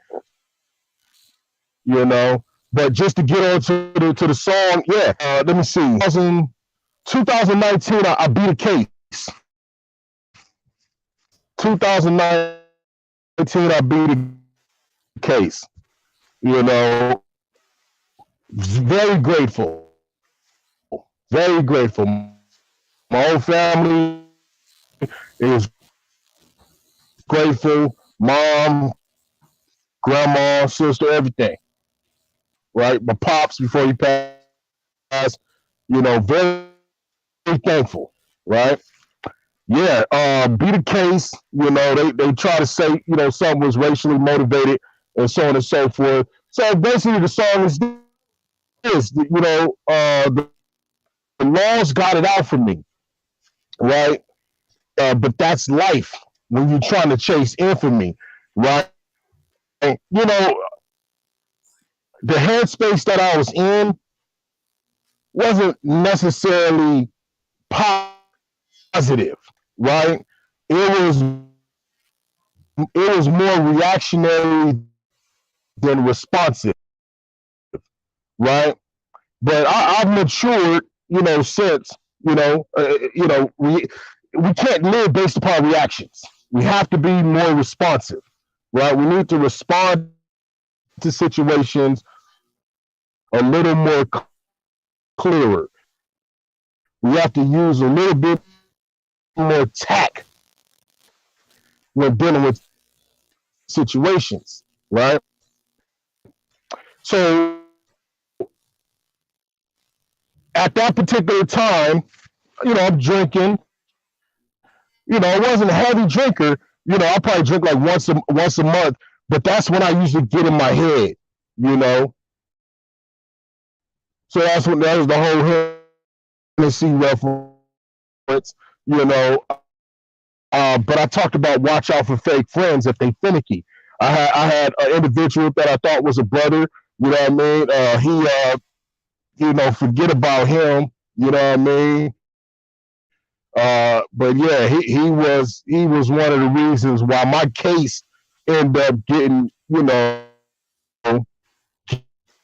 getting negative, getting bad, you know what I'm saying? He was the reason why, you know what I'm saying? More power to the brother, black love over here. Yeah, so some men act friendly. That's next verse. Some men act friendly, but they're your enemies. We all can relate to that. Ibaka, we got they saying you kind of. They say you kind of that claim or proclaim to be friends or have your best interests at heart and so on and so forth, but they really plotting on you and things like that, right? Hey, Uh, can you? but Are you breaking we up? can't be naive to that fact, right? Can't even. Uh, You breaking up on me. You what's the say name? you got choppy. Yeah, I said. Can you hear me? I said, bro, keep it plain and simply. That's that gangster talk, the epitome. So I'm talking about some gangster stuff, right? But anyway,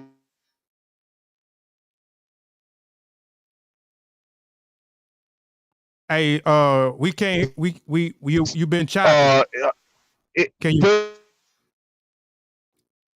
I don't think he can hear me. He popped out. He gonna pop right back in.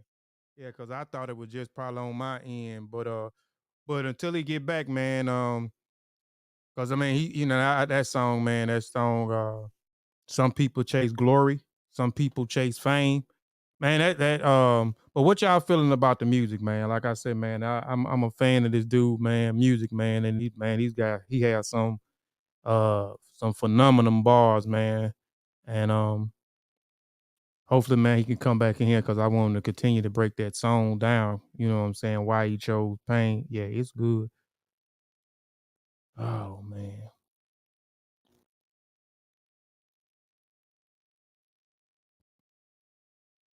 Hopefully he'll get this situation right and come back in here, man. So we'll wait and see till he's cool. Yeah. Yeah, man. I like the man music, bro. I'm telling you, man. I like the music. We're gonna play one more song if he come back in. First, I want to, finish breaking down that song and breaking down that chorus. That chorus. Because I really want to get his perspective on, that chorus. Some people chase glory, which we see that in the conscious community right now. You got people chasing glory, you got people chasing fame, and people in this conscious community. Some of these people that I see, man, they chasing glory and they chasing fame, and they doing it by any means necessary. That's the same thing that we do out here, man, in the streets. We'll do anything, man, for $1. If it means that we got to take something from somebody else that work hard for, that's what we going to do. If that means that we got to go out here and kill something to kill somebody to get something, you know what I'm saying? That's what we going to do, man. And we, you can see the same thing. We're not actually killing each other, you know what I'm saying, in this space we call the conscious community, but we got people chasing glory. You got people chasing fame, and they doing it at the expense of others, you know what I'm saying, where we turn down each other, you know what I'm saying, for whatever success may look like, whether it's views, you know what I'm saying, who got the most views, or whether it's monetary gain, because a lot of us, not us in general, but a lot of online community, the conscious community, this is how they make their bread and butter. They make their bread and butter by, you know what I'm saying, monetizing their channels, and getting out and doing speaking engagements. But we got him back right here. All right. Go ahead. Say something, Brother Ibaka. Yeah, can you hear me? Yeah, Mic check. We can hear you good, man. But yeah, go ahead, because I was talking about you talking about the chorus, you choosing pain. So we kind of heard, you kind of got choppy, but we heard you was saying that you was fighting a case, you know what I'm saying? And you weren't in a good headspace at that time, and then you got to kind of start trying to break down some of the stuff, because I want you to break it down, but I definitely want you to talk about that, that chorus where you say some men chase glory, some men chase pain, man. I want to get your perspective on that, man, because I see that, and I can relate to what you're saying. But go ahead, brother. Yeah, no, absolutely. So yeah, fighting the case, beat the case, had a friend that a so-called friend, you know what I mean, who was against the program, so on and so forth. Which basically caused me to detach from a lot of individuals. It got to a point where I was like, man, I'm no longer pro-black. I'm no longer pro-black, but that only lasted for like a couple of months until I just realized, I was like, you know what? I don't care. I got children, right? I got children. If I'm not pro-black, I don't love my children. It's that simple. I got a wife. My wife is black, right? If I'm not pro-black, I don't love my wife, right? Things like that, right? So it got to the point where I was like, I have to get over that hangover. I mean, not hangover, but hang up, right? And I need to be more proactive, in reaching individuals, right? Because I was very secretive, right? We had a squad, whatever the case is. We were very secretive, secret society type stuff. I'm not talking about like spookism or anything, but we just kept things to ourselves. You know what I mean? We kept our circle very small, but at the end of the day, you can keep your circle small, but you don't know the mind of another man, right? You don't know the mind of another man, unless you're in that man's body as his mind, but you don't know the mind of another. So it doesn't matter. So I was like, you know what? I'm just going to be more vocal, more out there, so on and so forth. And I have received nothing but, positivity, since. It's been about 2 years. And, things are moving. I mean, look where I'm at. I'm on one of the greatest YouTube channels in the world. You know what I mean? So, yeah. So the chorus, the hook, it's simply this, man. What are you going after? Right? Some men chase glory. I'm not in this for glory. Right? I'm not in this to get paid or anything like that. If I want to get paid, I know how to make good music. I can just talk about some ignorant shit. How about that? I can just do that. You know what I mean? I can out rap all these rappers and all that stuff. And the music that I'm doing is music that I want to hear. You know what I'm saying? Like, I'm not trying to create an audience or anything. This is music that I bump. I got like over 100 songs, right? This is music that I play in a car because I don't like hearing the stuff I hear on the radio. You get what I'm saying? So, but if I want to make like monetary, glory or whatever, reach monetary glory, I would just make a song that outdoes the baby. I could do that. That's easy. Or if I want to get on the more mainstream consciousness rap, I could do with what's his name, Kendrick Lamar, J. Cole, and all that doing. I could do all that, but I don't want to do it because that's not. I don't. I like revolutionary talk. You know what I mean? I love this type of stuff. I love being the opposition to the opposition. You see what I'm saying? Like, I don't see myself as a victim. I'm not a victim. You know what I mean? I understand how people have been victimized, but I don't look at myself as a victim because I identify the problem. Now that I know the problem, I can find a solution. And if I found the solution, I implement the solution. You get what I'm saying? So I don't have this victimhood mentality. Either we go or we don't. Either we stand up or we lie down. That's my whole mentality. So some men chase glory, some men chase fame. I'm not out for that, right? But some men chase stories. What's the scoop? What's the news? Right? TMZ. What all the gossip stuff, right? Some men chase stories, right? But I choose pain. It's that which makes everybody uncomfortable. I run towards that. I want all that. Give me that. I need that. I need the pain because pain and suffering gives me a sense of understanding about life, right? It is the only way I can actually understand life is through chaos, right? Some people that get confused, right? They're baffled by the chaos. I find solace within the chaos, whatever that is. Maybe that's because I have this warrior spirit. I don't know. Maybe it's my upbringing, being involved in gangbanging and so on and so. I don't know. But all I know is that give me the chaos and watch me conquer and slay whatever dragon is in the midst of that cave. So give me that pain. I want all of it. Give me that pain. No doubt. I want to hear your perspective, man, on that, man. I'm going to play. We got one more song, bro. Yes, sir. That song. And this song is on the pre-commercial that I did, man. And I don't know if you paid attention to it. I told you to pay attention to it. But you got two more songs, right? Nah, I'm going to just play one more. I'm going to play one more. All right. And I don't know if you was paying attention, but when I had already put the pre-commercial together. And then when you had sung me, you know, I had asked you that. I didn't even know you was gonna send me some or not, but you know, I appreciate you had sung me the song. I was like, and I listened to it. I was like, damn, some of what he's saying fit good with, good with the pre-commercial, man. So a lot of the stuff that you were saying, it was hitting dead on in them pockets of those visuals within that video, man.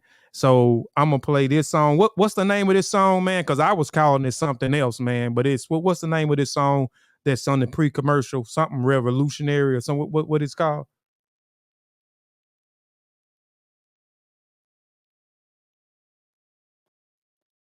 You on mute. Oh, yeah. Let's play revolutionary. Yeah, let's play. It's a play on words. From the Dog Pound song. Let's play house. Oh yeah, let's play house. Yeah. Okay. Yeah, you spitting in here. You talking here too, bro. We finna check it out. So we're gonna check this out, man. Let's play revolutionary, man.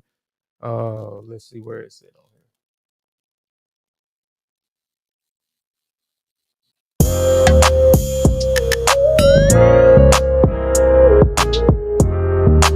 Holy 1K.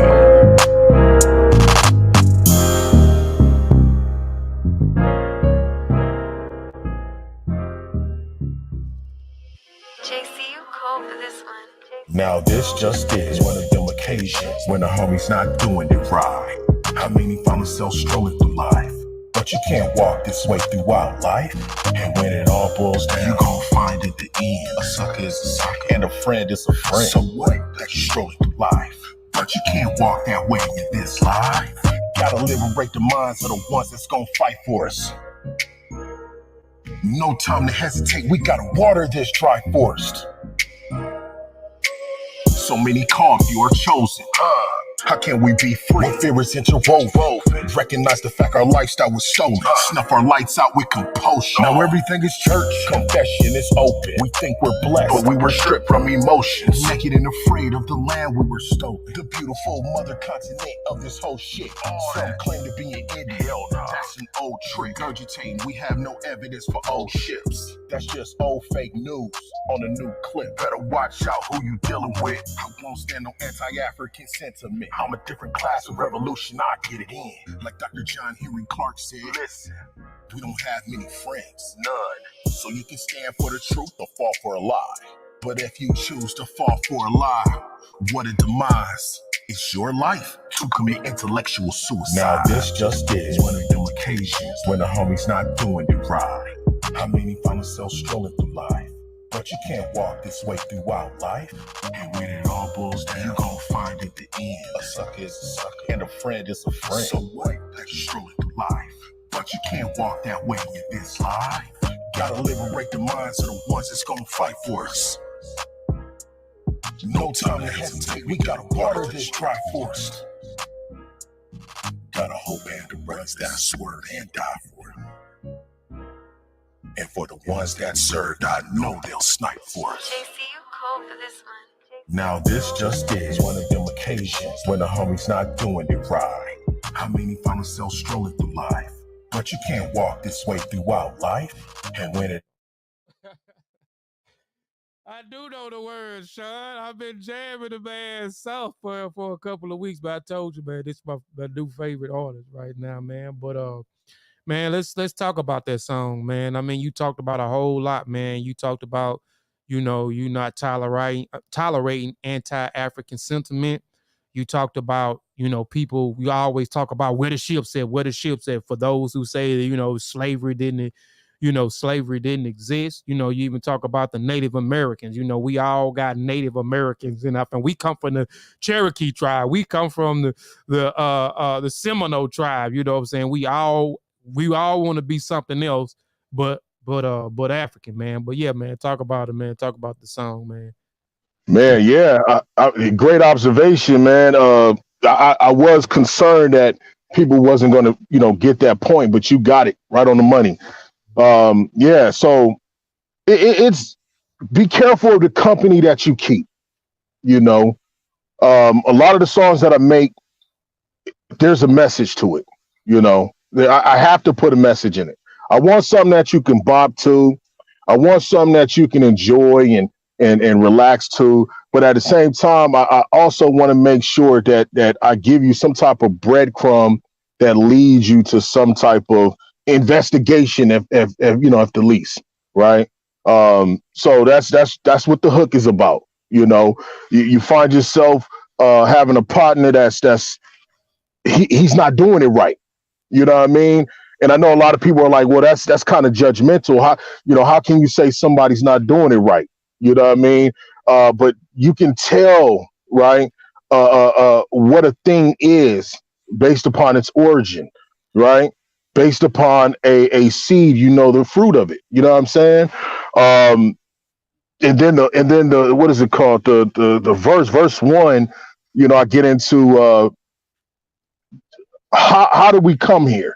Right? How did we get to the point where we're not knowledgeable of the things we should be knowledgeable, of, right? So I start off with, many are called, but few are chosen, right?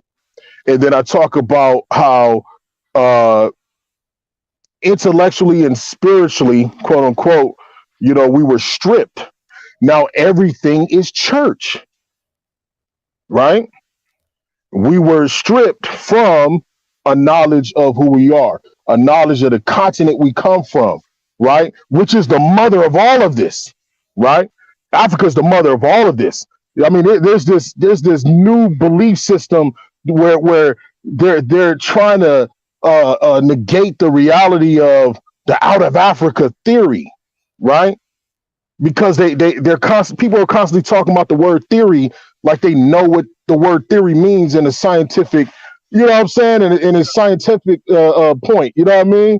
Right. It like means something different. Not a lot of people don't understand that, when the language changes and different things, even like the language change within law.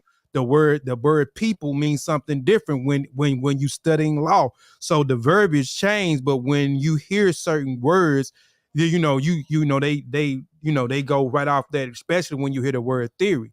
And I had to tell people the same thing. I didn't mean to break your what's now. You can go back in, but theory means something different when from a scientific standpoint. The language it changes. But well, go ahead, brother. No, absolutely. No, thank you for that. You know what I mean, to clarify.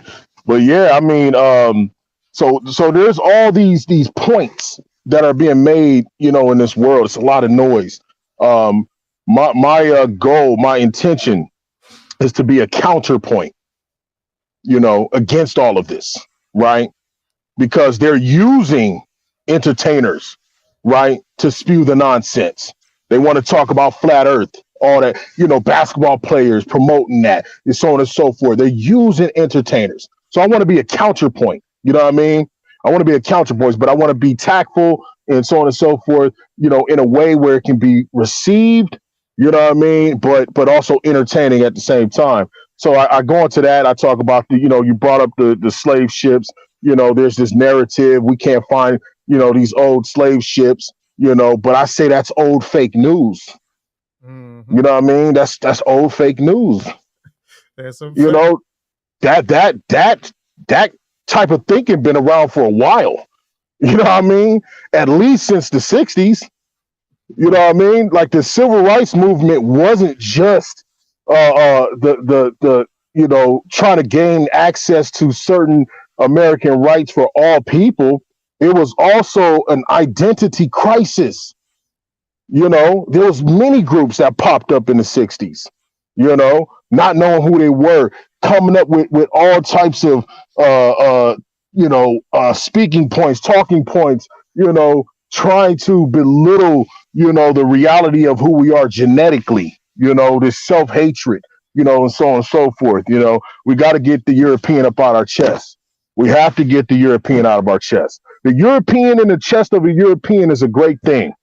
But for a non-European to have the European in his chest is evil, wicked, and I stand on that. You know what I mean? What was the other point that I made in the song? You talk about the Indian. You talk about the Indians. You know what I'm saying? Us being Indians, or reference ourselves to being Indians. Yeah, yeah. Some claim to be Indians. Mm-hmm. You know what I mean? But that goes back to the whole slave ship narrative. You know what I mean? We're not native to this land over here. That's a fact. You know, unless we're using native in its correct term, we were actually born here. Yes, I'm a native because I was born in Los Angeles, California, right? Which is a part of the territory called United States. But as far as being indigenous and all this copper colored tone and all this nonsense, this noise, nah, DNA disproves that 100%. It don't matter if you have 10% non-African DNA in you. That's cool. You can test any Nigerian on the continent right now, and they'll have anywhere from like 2 to 3% other non-African DNA in them. So that don't mean nothing to me.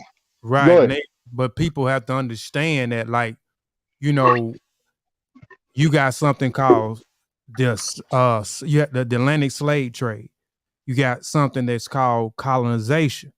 You know what I'm saying? So when you study colonization and you and see what colonization look like, and you study slavery and see what it look like, and you look at the practices that within those things, you will see why. You know what I'm saying? And I talk about that in my book some, so you will see some of the practices when we're talking about sex. You know what I'm saying? So you will see the low percentage of, I think I got 0.5 or 0 point something Native American in me. You know what I'm saying? But even when you study the natives here, and the natives had slaves too. The Indians had slaves. We done talked about this so many times. So when you say you Greek and you from the Cherokee tribe, the Chickasaw tribe, you know what I'm saying? All the 5 civilized tribes that we always resort ourselves back to, they had slaves. The Europeans gifted them slaves. They also enslaved Africans, you know what I'm saying? As well, man. So when you start to study these types of things, you'll see, even when you mention DNA, the DNA of the Native American is Asian. You're not Asian. You're just Asian descent. You are African descent. So I just wanted to touch on those things, but go ahead, brother. No, that's beautiful. See, these things need to be brought out, you know, and you guys have been doing a great job bringing a lot of this out. Even in my own personal, you know, family history, right?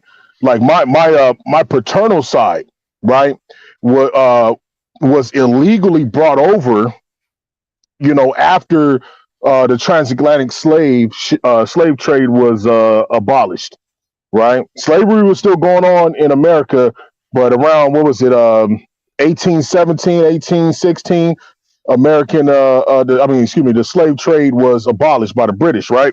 1861 officially abolished in 1865. What, slavery or the slave trade? Oh no! That was slavery. It was, I can't remember. It was in the earlier 19th century that it became illegal. But even when it came illegal, shit, man, they was still trying to ship people across that ocean, man, over here. Yes, sir. And that's what I'm bringing up. So on my paternal side, my grandfather came after the slave trade was abolished, right? Mm-hmm. And I did the record. He never my great grandfather, he was never a slave. He never became a slave because the duration of time didn't really permit it. If he was a slave, he was only a slave for like a couple years. Like, that's how late he came, right? According to the records, right? And that also, you know, gives rise to a lot of the notions, a lot of the doctrines that's coming out, right? Like, I'm not anti-reparations, but I am pro, logic, again, reasoning. You know, when we say reparations, I want to know reparations for what, right? Do I qualify? Because my paternal side didn't endure that. You see what I'm saying? As far as slavery, on my paternal side, the lineage part, right? Didn't endure that. So do I get half reparations, so on and so forth, right? My mother's side were among the Gullah Geechee. You see what I'm saying? The Gullah Geechee. Mm-hmm. You know what I'm saying? Of the, Timne descent of Sierra Leone. You know, so they had their own community and stuff, and they weren't as affected, you know what I'm saying, by slavery as the rest of African Americans. You know, it wasn't that same experience because they were able to have their own shut off parts and islands and things like that. Right? Yeah, and just to clarify for people, because I want people to understand what you're saying. Yes, sir. Why, you know, you saying they weren't affected as much when you talk about the Gullah or the Gullah Geechee people is that was brung here, like, you know, they was brung here for a specific reason, that for a specific skill set. They was farmers. They cultivated rice. So they was brung here to cultivate, because those same those habitats on those sea islands here was used to cultivate the rice. So when you go back and you study during the time, them, you know, them using rice, they got rich off of making rice, having them to cultivate the rice. But the Gullah Geechee people on those islands, we had already that where I'm saying we and you know, they got immune to certain diseases that was over there that the European couldn't fight off. So a lot of times they was on these islands by themselves. So they governed themselves. They did. So they wasn't endured by the slave master with the whip, you know what I'm saying? And so forth. They was particularly by themselves. They only seen them a certain part of the year. So I just wanted to clear it out so people can kind of get a grasp of what you're saying on that part. But I don't mean to cut you off. I keep saying, you good. Cut me off anytime, brother. I mean, it's all good because I'm learning, you know what I mean? Yeah, so my paternal line, you know, came through Louisiana. You know, it's funny because most African Americans in California, you know, the families that go back to like the early 1900s, they all derive from Louisiana, right? Even when we're talking about like Tookie Williams, you know, one of the enforcers of the Crips back in the days, right? His people came from Louisiana. He came from Louisiana as a child, you know. So there's a big Louisiana influence in California. Most black people in California are from Louisiana, you know. You just told me something. I definitely didn't know that. Yeah. Like we're talking about like original families, right? Like a lot of the gangs in California, Los Angeles specifically, the original, before there was Bloods and Crips, you had family gangs, right? Like the Bishops, right? See, they're Bloods now, but before that, they were just a family, right? It was a bunch of brothers and siblings, cousins, and things like that, right? They were the original family in Los Angeles, right? And then you have other, you know, tribes, if you will, that established themselves in Los Angeles, so the original families. But then you had other migrations from other territories, obviously. But yeah, back to the song. So the song is just dealing with the reality that we have a lot of noise. There's a lot of information being thrown around, you know, but you got to protect yourself. You got to make sure the company that you keep is essentially solid, like the intro, right? You have to be solid. If you're going to have a friend, make sure that friend is solid, because they can end up putting you in a bad situation, you know, with the false doctrine, man, period. No doubt. Yeah. So, you know, I got one last question, brother, man, and I'm gonna let you go, man. Like, far as your music, like I said, I enjoy your music, man. Some of the people in the chat say, man, you know, you fire, throwing up the fire emojis, man. They good, they rocking with it. You give them, yeah, you definitely West Coast. You West Coast out too. But, so with your music, man, is your music, are you trying to do with your music is are you trying to spark the minds of the youth with your music, man? Because like a lot of your music, man, you're actually teaching. That's what I'm saying. Like you have so much, man, within your bars, man, and what you're saying something in your music, and it's like a history.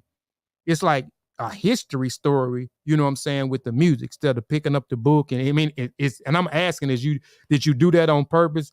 You know what I'm saying? Like, most people ain't gonna read. So we get on here and we read, and we take our resources, we buy all these different materials, and we study and we go in depth, and then we come back and we break it, we simplify it for people, because some people we know that ain't gonna read. We got some people that don't have resources where they can actually go and buy all of these books, you know what I'm saying, and read. Some people just don't know how to take, comprehend what they're reading. Some people don't understand what proper research methodology. So what we do is, okay, for those people, we come on and we put together presentations, or we put together discussions, or we bring people such as yourself onto the panel, and we talk about and we discuss certain things, and we bring out information, and we pull out sources and source material. So, for those people. So are you doing that in the sense of your music where, okay, well, I have all of this knowledge, I'm well versed in this, that, and the third.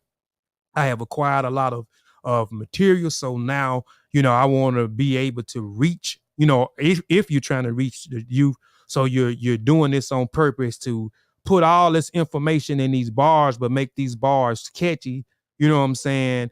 And where you're able to convey this information and spark the minds of people, because as ourselves, we get sparked by, it may be something that somebody said in our community that says certain things.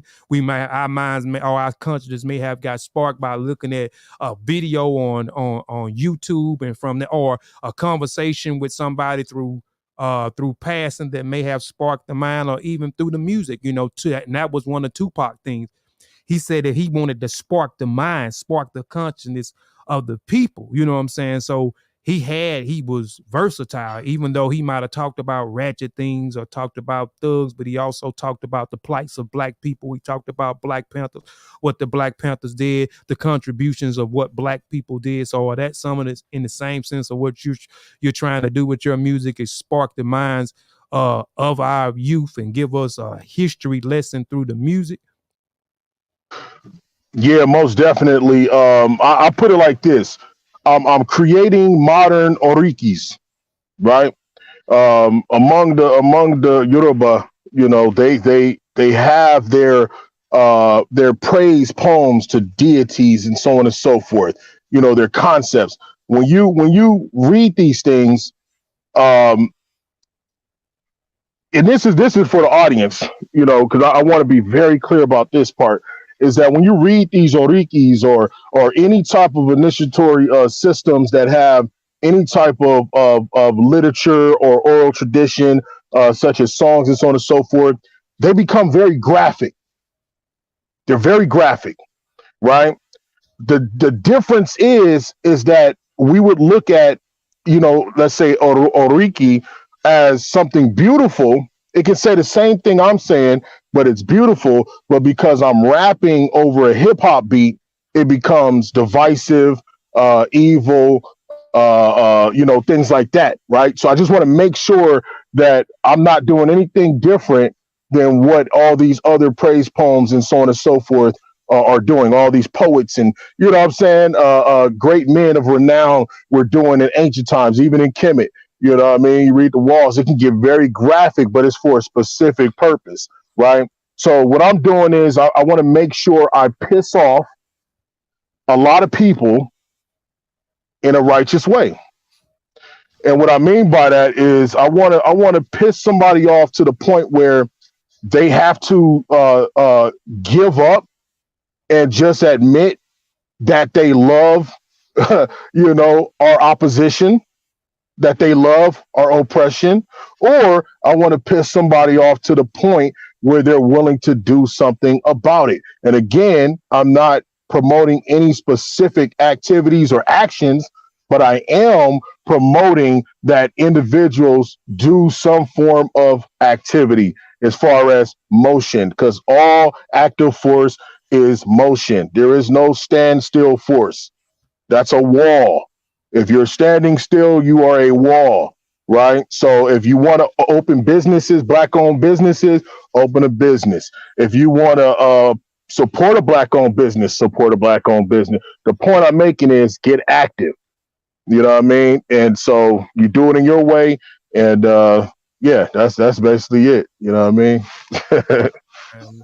No doubt, man. I won't say, man, I appreciate you for coming on, man, allowing me, man, to sit down, man, and have a conversation. I said an interview, but this, was a conversation. I definitely, wanted to get to know you a little bit more. So that's why before we talked about the music, I wanted to talk about your journey, because like I said, I didn't, just a few months ago, I just knew who you were, and you was tagging me, and I started, checking out your music that you was putting on Facebook, man. I was like, man, this brother sound, he sound very intelligent. You know what I'm saying? He sounds like he's aware. You know what I'm saying? And so that's why I asked for the song. I asked, man, could you give me a song? You gave me, you shot me a song, and even shot me a few other songs afterwards, man. I'm listening to. I'm like, man, this brother talking his talk. I know this brother is very intellectual. You know what I'm saying? He's very read in certain subject matters, because I can see I'm following what he's saying, and what he's saying is correct. So I said, man, let me get to know him by interviewing him a little bit more, and introduce him to some people that may not know who you are, man, and check out your music. So for people that interested in what you got going on, man, how can they get some of your music? You got, you're working on an album, and you finna put something on a platform, or how can they be able to get some of your music, man, and be able to support, man, what you got going on? I would say just friend me on Facebook, and then I'm going to be working on getting stuff on streaming platforms. Just remember that I'm walking a very tight rope, a very small line, because the subject matter. There is producers that will not work with me simply because of the subject matters and things of that nature. So I'm working out all the kinks and things of that nature. So just stay tuned, connect with me on Facebook. And then obviously I'll keep everybody in the loop on Facebook about, where they can find the music as soon as it drops. No doubt. That's Yes, crazy. sir. That's crazy. Well, they rather for you talk about destroying us than, talk about something uplifting us, man. That's crazy, man. But I'm gonna send you something soon too. I did music. I did music for a long time.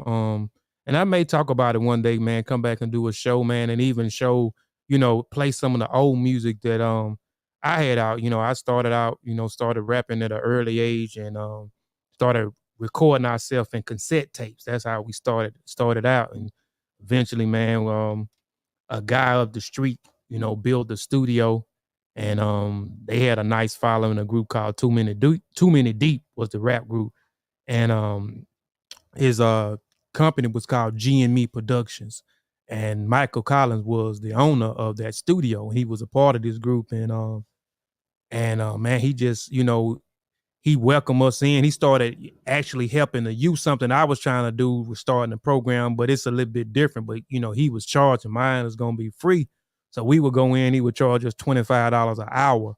You know what I'm saying, for studio time, and he would charge us $100 for a beat. It was three of us in a group called Three PAT at that time. PAT was called Three Pimpin' Ass Thugs. So we would take our money that we get, you know what I'm saying, from doing chores and stuff, and put it together, and we'll go record at his studio, you know what I'm saying? Or we'll put it together and buy a beat. We'll go and write to it. And we kind of got pretty popular, man, in our town. And like I said, we could have signed to Rap A Lot Records, because Michael Collins, that owned the studio, was producing music, and he was selling his entire rights to Rap A Lot Records. So when he sold his entire rights to Rap A Lot Music, they would take his name off of it and attach somebody else's name on it, because he was selling his entire rights to the music. He was just a producer, sell his rights, they pay him, you know what I'm saying? And Mike ain't worked, and I was a little boy. I'm 45 now. And I think the first time I recorded in his studio, I was in junior high, so I probably had to be about the age of 15 or 16. But I went on to do some other things, man. Had a studio, recorded a couple of albums,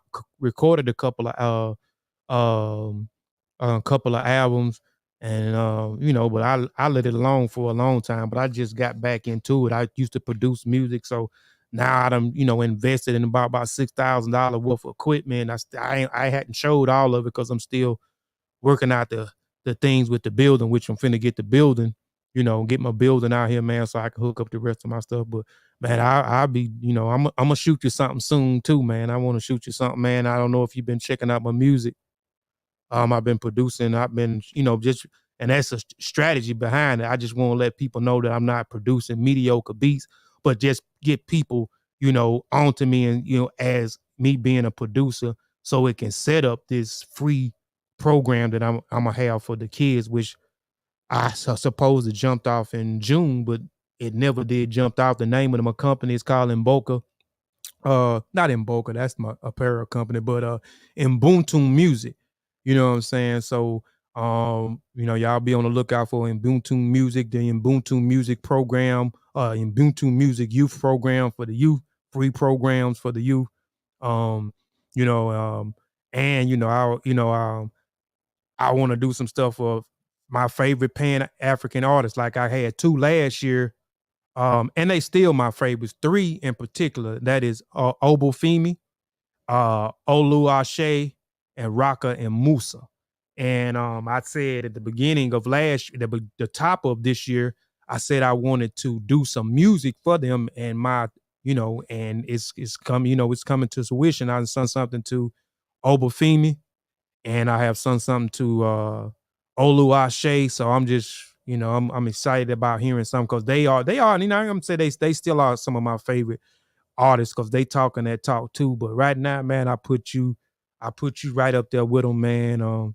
Man, I hope success. I hope, you know, you're able to benefit off your music, man. I hope, you know, you are able to spark the minds, especially of our youth, because some of these adults, you know, they just stuck in their ways. They not gonna come out of their ways, but some of us do. I was an adult, you know, I was, man, shoot, 30 some years old, man, when I had a conversation with or arguing with somebody, and then humble myself and began to listen to that person.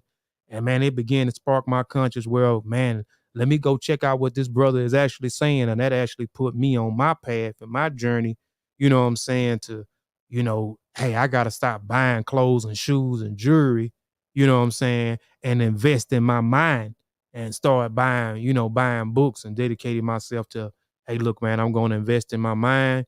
And then after I did that, I understood, you know, we always talk about each one, teach one. So if you learn about each one, teach one, and learn about, at one time that in this country, it was illegal for people to read and write.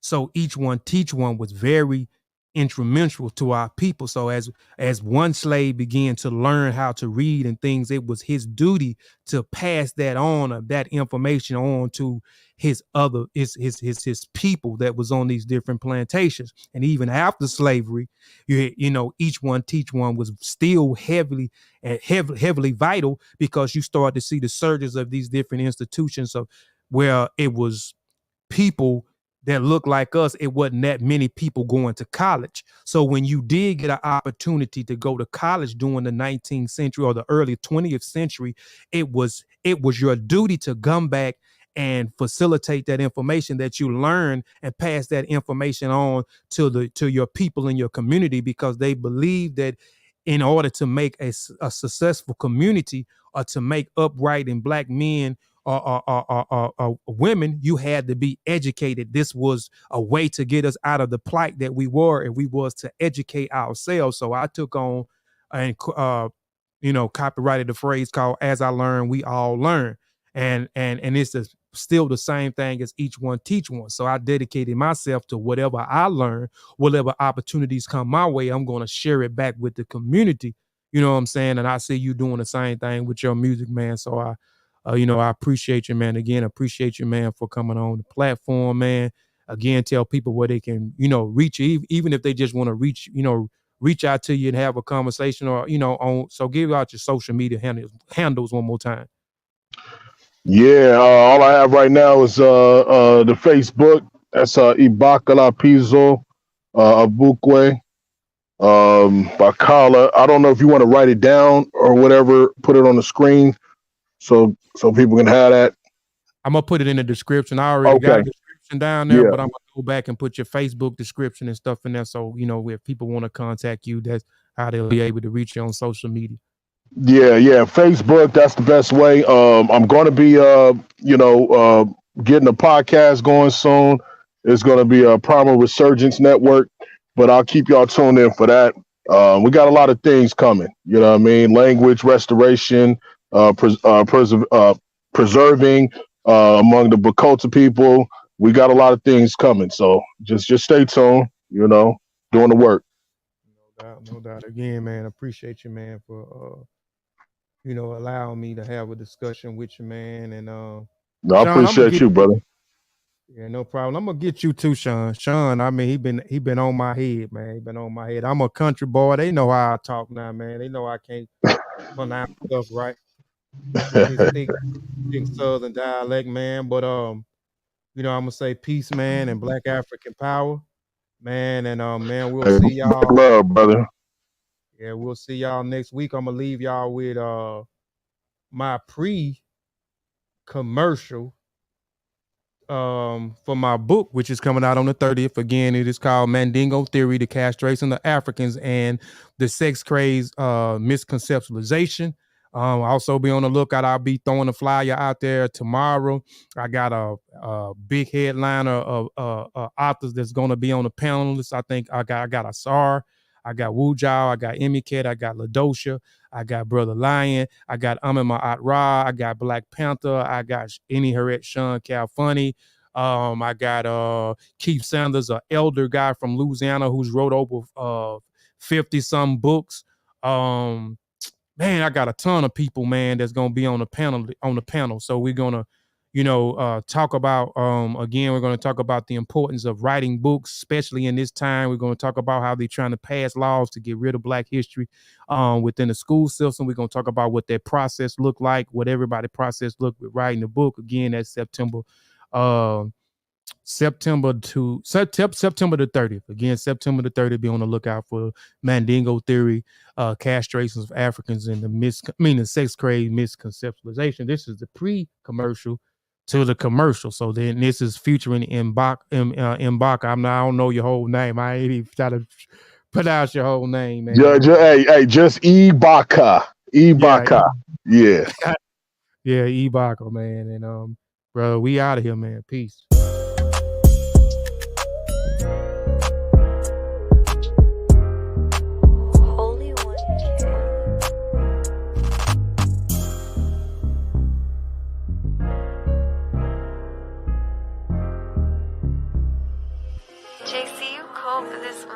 Now this just is one of them occasions when the homie's not doing it right. How many find themselves strolling through life?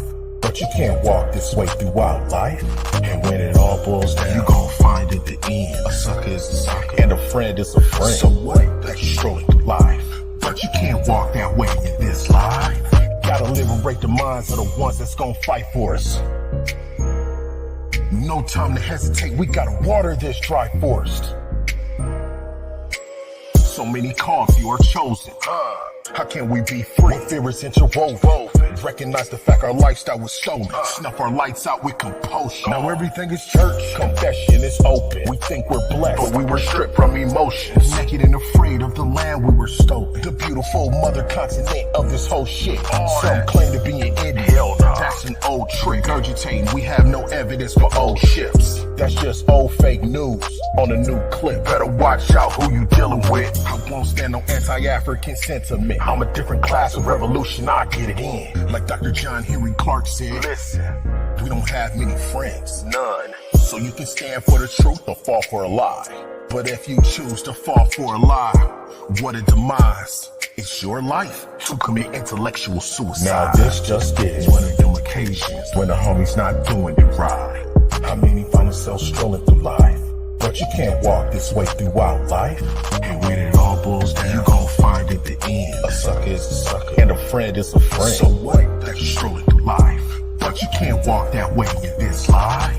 Gotta liberate the minds of the ones that's gon' fight for us. No time to hesitate, we gotta water this dry forest. Gotta hope and the brothers that swerve and die for it. And for the ones that served, I know they'll snipe for us. JC, you cold for this one. Now this just is one of them occasions when the homie's not doing it right. How many find themselves strolling through life? But you can't walk this way throughout life. And when it all boils down, you gon' find at the end a sucker is a sucker and a friend is a friend. So what? That you're strolling through life, but you can't walk that way in this life.